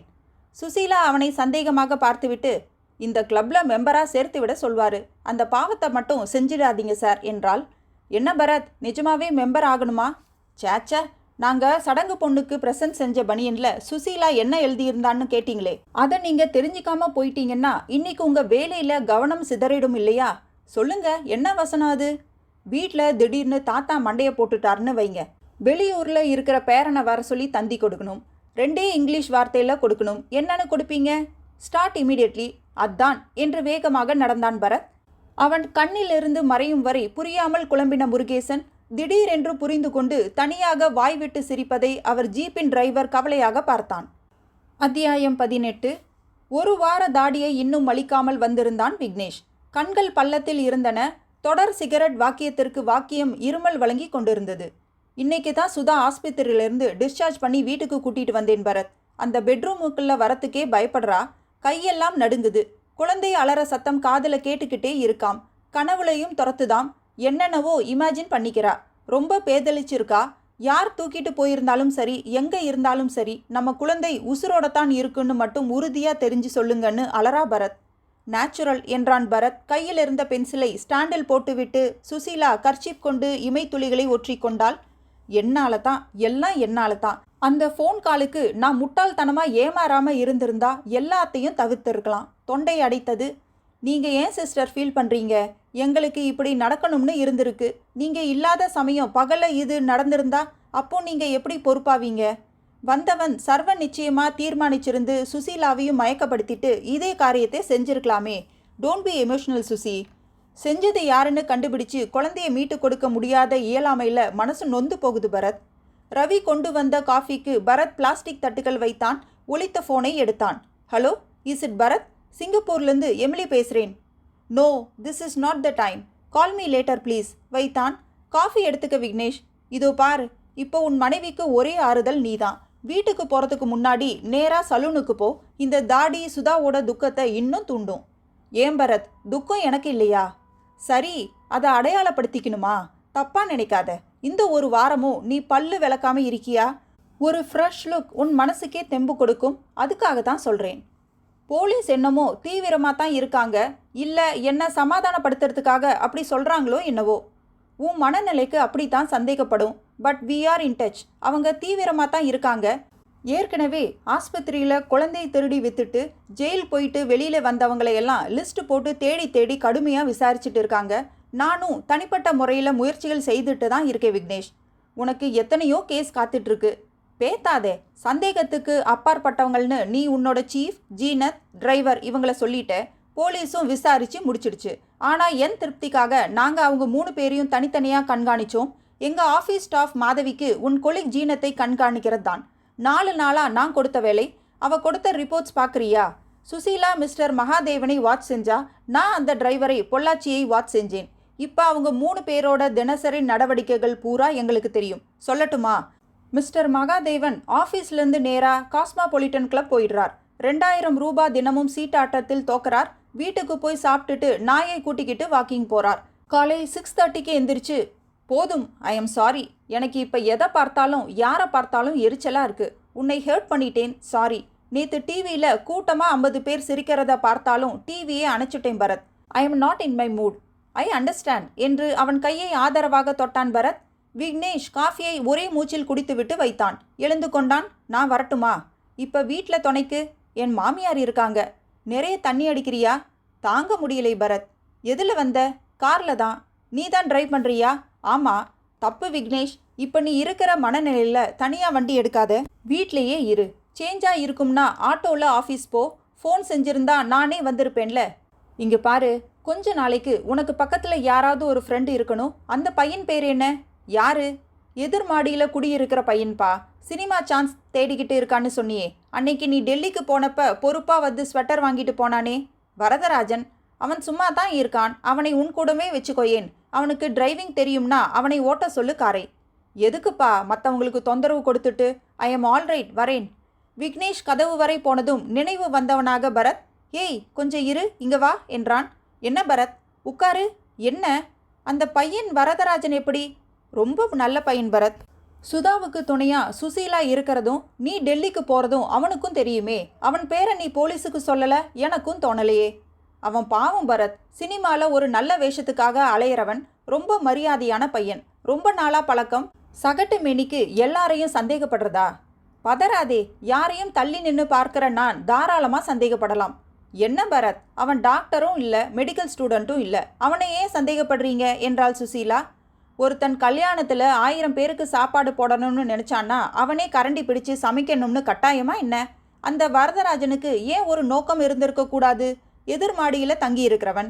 சுலபமாக எல்லாத்தையும் கண்காணிக்க முடியும். நான் வீட்டை விட்டு போயிட்டேனான்னு தெரிஞ்சுக்கிட்டு அப்புறமா அவன் டைம் கொடுத்து உனக்கு ஏன் ஃபோன் பண்ணி இருக்கக்கூடாது? இப்படி ஆரம்பிச்சா தெருவில் லாண்ட்ரி வண்டிக்காரன், காய்கறிக்காரன், தபால்காரன், கேஸ் சிலிண்டர் கொண்டாடுறவன், பால் பாக்கெட் போடுறவன்னு 100 பேருக்கு நோக்கம் வச்சு சந்தேகப்பட்டுக்கிட்டே இருக்கலாம் பரத். விக்னேஷ், நீ சொன்ன அத்தனை பேருக்கும் சுசீலா அங்கே தங்குறது தெரியாது. பரத்துக்கு ஆபத்துன்னு சொன்னால் அவள் அலறி அடிச்சுக்கிட்டு ஓடுவான்னு தெரியாது. அந்த காரணத்தால் அவங்க எல்லாத்தையும் சுலபமாக விளக்கிடலாம். அப்படி சுலபமாக இவனையும் விளக்கிறதுக்கு நான் தயாராக இல்லை. சொல்லு விக்னேஷ், அந்த வரதராஜன் உனக்கு எத்தனை நாளாக பழக்கம்? யோசிச்சு சொல்லு. 6 மாதமாக பழக்கம். அதாவது சுதா கர்ப்பமானதுக்கு அப்புறம்தான். எப்படி அறிமுகம்? அவனா வந்து பேசி பழகிட்டானா இல்லை? விக்னேஷின் முகத்தில் குழப்பம் முடிச்சு விழுந்தது. அவனா தான் பழகிட்டான். எப்படி? வீட்டு வாசலில் சேர் போட்டு உட்காந்து பேப்பர் படிச்சிட்டு இருந்தேன். வந்தான். எதிர்மாடி ரூமுக்கு குடி வந்திருக்கிறதா சொல்லி அறிமுகப்படுத்திக்கிட்டான். எலக்ட்ரிக் பாயிண்ட்ஸில் கோளாறு இருக்கிறதா சொல்லி டெஸ்டர் இருந்தால் கொடுங்கன்னு நான் கொடுத்தேன். அதை திருப்பி கொடுக்குறப்ப அவனை பற்றி கேட்டேன். சினிமாவில் சின்ன சின்ன வேஷத்தில் நடிக்கிறதாவும் ஒரு நல்ல சான்ஸுக்கு காத்திருக்கிறதாவும் சொன்னான். அவன் பேச்சில் கண்ணியம் இருந்துச்சு. உட்கார சொல்லி காஃபி கொடுத்தேன். அப்புறம் நான் வாக் போகிறப்ப அவனை சந்திப்பேன். 2 பேரும் சேர்ந்து பேசிக்கிட்டே போவோம். சினிமா இண்டஸ்ட்ரி பற்றி சுவாரஸ்யமான விஷயங்களை நிறைய சொல்லுவான். இப்படித்தான் பழக்கமானான். சுதாவோடும் பழகுவானா? ஓஎஸ், நிறைய உதவிகள் செஞ்சிருக்கான். வீட்டில் விசேஷமாக ஏதாச்சும் பலகாரம் செஞ்சால் வேலைக்காரி மூலமாக அவனுக்கு கொடுத்து அனுப்புறது உண்டு. இன்ஃபேக்ட் அவன் சினிமா கம்பெனிக்கு எல்லாம் என் ஃபோன் நம்பரை கொடுக்கறதுக்கு அனுமதி கொடுத்துருக்கேன். அப்படின்னா ஃபோன் பேசுகிறதுக்காக அடிக்கடி வீட்டுக்கு வருவானா? அவன் யாருக்காவது பேசுறதுன்னா இங்கே வரமாட்டான். அவனுக்கு வர ஃபோன் கால்ஸ் அட்டன் செய்கிறதுக்கு வருவான். அவன் மேலே ஒரு சின்ன சந்தேகமாவது வர்ற மாதிரி எப்போவாவது எந்த விஷயத்திலாவது அவன் நடந்திருக்கானா? நல்லா யோசிச்சு சொல்லு. விக்னேஷ் உதடுகளை பிதுக்கினான். ஒவ்வொரு சந்தர்ப்பத்திலையும் அவன் மேலே மதிப்பும் மரியாதையும் அதிகமாகிற மாதிரி தான் அவன் இன்னைக்கு வரைக்கும் நடந்துட்டு இருக்கான். அவனை இந்த விஷயத்தில் சம்மந்தப்படுத்தி நினச்சி பார்க்குறதுக்கே எனக்கு சங்கடமாக இருக்குது பரத். இந்த மேட்டர் சம்மந்தமாக அவன் உன்கிட்ட பேசினானா? போலீஸ் வந்து தெருவி அமர்க்கலப்பட்டப்ப அவன் ஹைதராபாத்தில் ஷூட்டிங்கில் இருந்தானாம். தெரியாதாம். பேப்பரில் நியூஸ் படிச்சுட்டு 2 நாள் கழிச்சு தான் என்ன வந்து பார்த்தான். ரொம்ப ஆறுதல் சொன்னான். ரொம்ப அப்செட் ஆயிட்டான். பரத் அமைதியாக 2 பேண்ட் பாக்கெட்டுகளிலும் கையை நுழைத்து அறைக்குள் நிதானமாக நடைபழகிவிட்டு, சுசி, உனக்கு ஃபோனில் தகவல் சொன்ன அந்த குரலை நல்லா ஞாபகம் இருக்கா என்றான். ஓ எஸ். விக்னேஷ், நீ ஒன்று செய். நேராக அவன் ரூமுக்கு போ. அவனை காரில் இங்கே கூட்டிகிட்டு வா. குழந்தைய தேடுற விஷயத்தில் எனக்கு அவனோட உதவி தேவைப்படுதுன்னு சொல்லி கூட்டிகிட்டு வா. வழியில் ஒரு டெலிஃபோன் பூத் பக்கத்தில் வண்டியை நிறுத்து. அவனை விட்டு நான் ஆஃபீஸில் இருக்கேனான்னு ஃபோனில் கன்ஃபார்ம் பண்ணிக்கிட்டு வர சொல்லு. அவன் என்னோட பேசுகிறதை இன்னொரு ஃபோனில் சுசீலா கேட்கட்டும். என்ன? அவனை இவ்வளவு தூரம் பரீட்சை பண்ணி பார்க்க வேண்டியதில்லைங்கிறது என் அபிப்பிராயம் பரத். அவனை குற்றவாளியாக்கி பார்க்கணும்னு எனக்கு ஏதாச்சும் வேண்டுதலா விக்னேஷ்? அவன் எனக்கென்ன எதிரியா? கமான், நான் சொன்னபடி செய்யேன் என்றான் பரத். அத்தியாயம் 19. பரத், ஏதாச்சும் பண்ணுங்க ப்ளீஸ் என்றாள் சுசீலா. என்ன பண்ண சொல்கிற சுசி? அதுவும் ஆஃபீஸில், அதுவும் பகலில் என்றான் பரத். B serious. விக்னேஷோட குழந்தைய கண்டுபிடிச்சே ஆகணும். முயற்சி பண்ணிட்டு தானே இருக்கோம். அந்த வரதராஜன் கிட்டே இருந்து எனி டைம் ஃபோன் வரலாம். விக்னேஷ் இங்கேருந்து போய் 1 மணி நேரத்துக்கு மேலே ஆச்சு. ஃபோன் வரட்டும். அவன் மேலே சந்தேகமாக தான் இருக்கு எனக்கு. என்னால் அவனை சந்தேகப்பட முடியல பரத். என்கிட்ட ஆட்டோகிராஃப் கேட்கறதுக்கு எவ்வளவு தயங்கினான் தெரியுமா? ரொம்ப பவ்யம். அந்த பவ்யம் இயல்பாக நடிப்பான்னு தெரிஞ்சுக்கலாம். நீ ரொம்ப டென்ஷன் ஆகாத. உன் மூடு மாற்றுறதுக்கு ஒரு ஜோக் சொல்லட்டுமா? ஃபாரின் ஜோக், ஆனால் லோக்கல் ஜோக். சிங்கப்பூர்லேருந்து எமிலி ஃபோனில் சொன்ன நம்ம பக்கத்து ஜோக். அவள் மறுபடி ஃபோன் செஞ்சாளா? அதை ஏன் கேட்குற? தினம் காலையில் குட் மார்னிங் சொல்கிறதுக்காக ஒரு தடவை, குட் நைட் சொல்கிறதுக்காக ஒரு தடவை பேசிடுறா. குட் மார்னிங் சொல்லிட்டு பேச ஆரம்பிச்சானா குட் ஆஃப்டர்நூனே வந்துடுது. உங்களுக்கு விவஸ்தையே இல்லையா பரத்? அவளுக்கு தானே ஃபோன் பில் ஏறுது. நமக்கு என்ன சுசி? நாஸ்டி ஜோக் எல்லாம் சொல்கிறாளாவ. என்ன ஜோக்குன்னே சொல்லலை. அதுக்குள்ளே அதை நீ நாஸ்டி ஜோக்குன்னு சொன்னா எப்படி? குப்பையை குப்பை தொட்டியில் தானே போடுவாங்க. அந்த மாதிரி உங்ககிட்ட யார் டீசன்ட் ஜோக் சொல்வாங்க? இதே கமெண்ட்டை நீ 10 பேர் முன்னாடி சொல்லியிருந்தேன்னா காதலின்னும் பார்க்காம நான் மான நஷ்ட வழக்கு போடுவேன் சுசி. போகிற போக்க பார்த்தா நான் தான் உங்கள் மேலே கேஸ் போட போகிறேன் பரத். என்னன்னு? எனக்கு துரோகம் செய்கிறீங்கன்னு. சேச்சே, பெரிய வார்த்தை. 2வது, டெலிஃபோன் மூலமாக உலகத்தில் யாருமே துரோகம் செய்ய முடியாது சுசி. ஒன்று நான் சிங்கப்பூர் போகணும், இல்லை எமிலி இங்கே வரணும். என்னதான் கம்ப்யூட்டரில் மல்டிமீடியா வீடியோ கான்ஃபரன்சிங்னு டெவலப் ஆனாலும் இதுக்கு நேரில் தான் சந்திச்சாகணும். அந்த ஆசை வேற இருக்கா? எனக்கு கிடையாது சுசி. அப்போ அவளுக்கு இருக்கா? அதெல்லாம் நேரடியாக கேட்க முடியுமா? நாமளே புரிஞ்சிக்க வேண்டியது தானே. அவள் ஃபோன் நம்பர் என்ன? சக்களத்தி சண்டை போட போறியா? நோ. என் ரசிகையை அவமானப்படுத்துறத அனுமதிக்க முடியாது. அவனை உற்று பார்த்த சுசி சி போடா என்றாள். பரத் தனக்கு பின்னால் திரும்பி பார்த்து கொண்டு, என்னையா சொன்ன? இப்படி செல்லமா ஆசையா நீ சொல்ல மாட்டியான்னு ஏங்கிக்கிட்டு இருக்கேன் சுசி. ஓகே, மூடு மாத்திரதா சொல்லிட்டு மூடை அப்செட் செய்யக்கூடாதுல்ல. நீ வெளியில் திட்டினாலும் உள்ளுக்குள்ளே ரசிப்பேன்னு எனக்கு தெரியும். அந்த ஜோக்கை சொல்கிறேன் என்றான். என்ன பெரிய புடலங்கா ஜோக்கு? புடலங்கா ஜோக் ஒன்று தனியாக இருக்குது, அதை அப்புறமா சொல்கிறேன். இப்போ அந்த நாதஸ்வர வித்வான் ஜோக்கை சொல்கிறேன். என்ன இளவுது? சொல்லி தொலைங்க. ஒரு ஊரில் ஒரு நாதஸ்வர வித்வான். அவனுக்கு 24 மணி நேரமும் இசை இசைன்னு இசை பற்றியே சிந்தனை. அதிகாலையில் எழுந்து உட்காந்து ஊத ஆரம்பிச்சாருன்னா நடு ராத்திரி தான் வாயிலிருந்து எடுப்பார். யாராச்சும் அவரை கொஞ்சம் பாராட்டிடக்கூடாது. சிலிர்த்துக்கிட்டே அந்த மூடில் சொத்தை கேட்டாலும் எழுதி வச்சிருவார். இவ்வளவு விழாவாரியாக சொல்லி ஆகணுமா? தந்தி பாஷையில சொன்னால் சுவாரஸ்யமாக இருக்காது சுசி.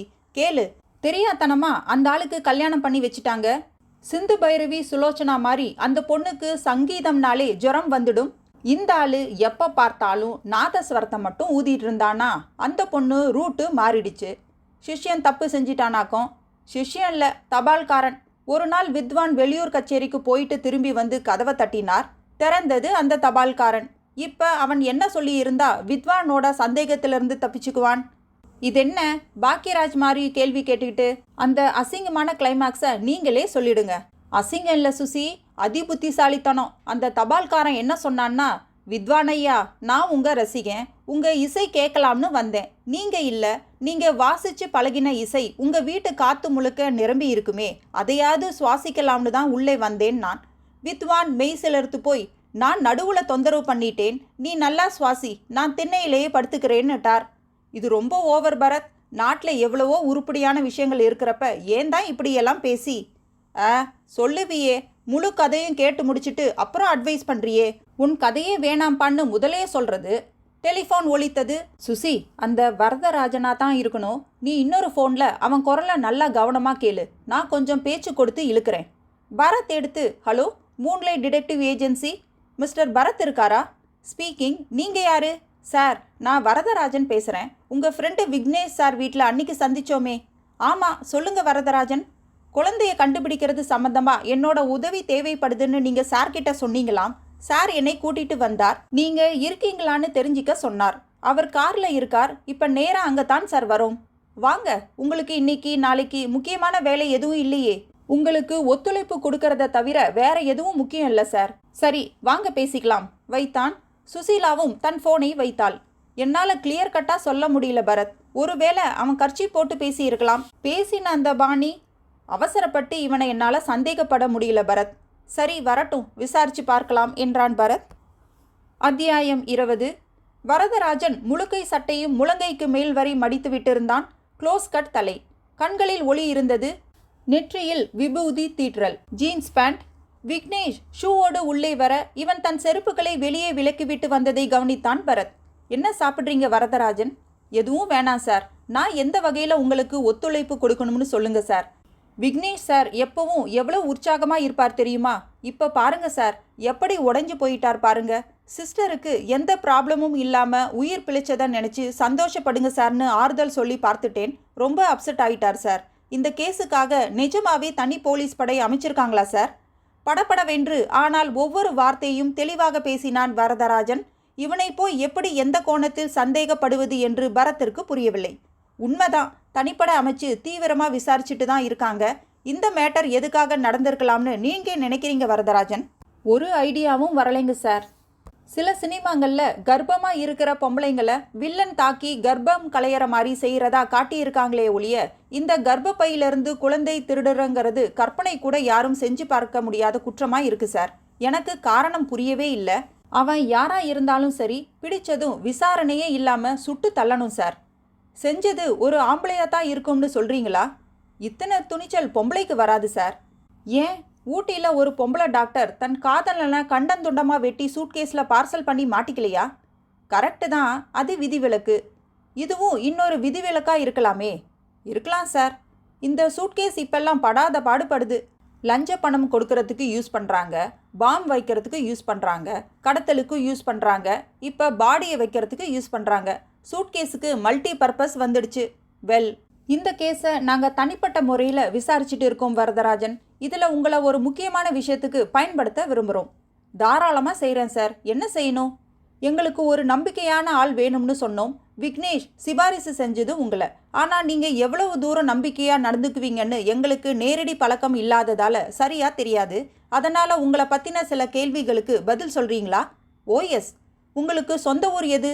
வாணியம்பாடி. இப்போ அங்கே உங்கள் குடும்பத்தில் யார் இருக்காங்க? ஒரு பாட்டி மட்டும்தான் இருக்காங்க.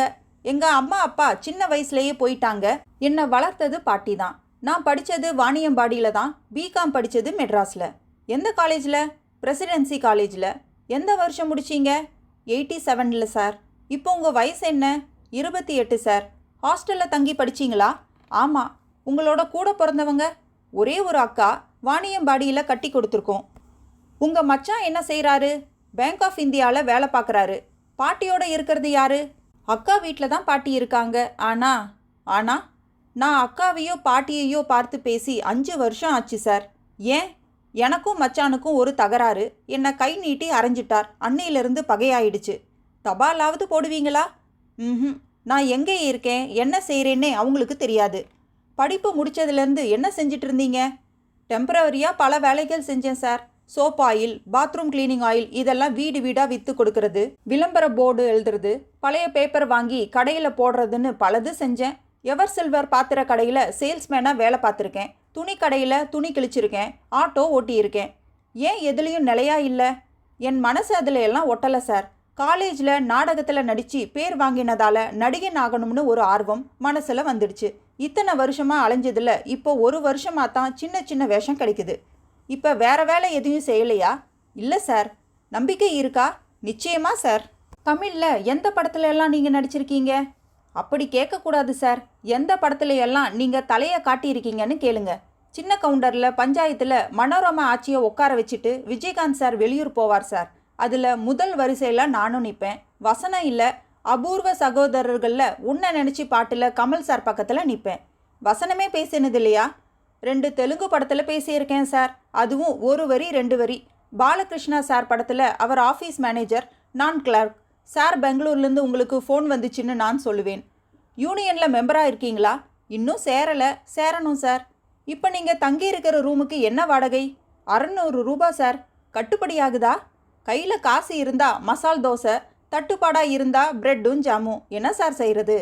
ஏன் ஏதாச்சும் ஒரு வேலையில் இருந்துக்கிட்டே சினிமாவில் முயற்சி செய்யக்கூடாது? அது சரியாக வராது சார். சுற்றிக்கிட்டே இருந்தால் தான் சின்ன சான்ஸாவது கிடைக்கும். திடீர்னு கூப்பிடுவாங்க. வேலையில் இருந்தால் அடிக்கடி லீவு போடுறது சிரமம். கல்யாணத்தை பற்றி என்ன யோசனை? நானே இன்னும் காலை ஊனலையே சார். வயசாடுமே வரதராஜன். வருமானம் இல்லாமல் திருமணம் இப்படி சார். காதல் அனுபவம் உண்டா? சந்தர்ப்பம் ஏற்பட்டது சார், கட்டுப்படுத்திக்கிட்டேன்.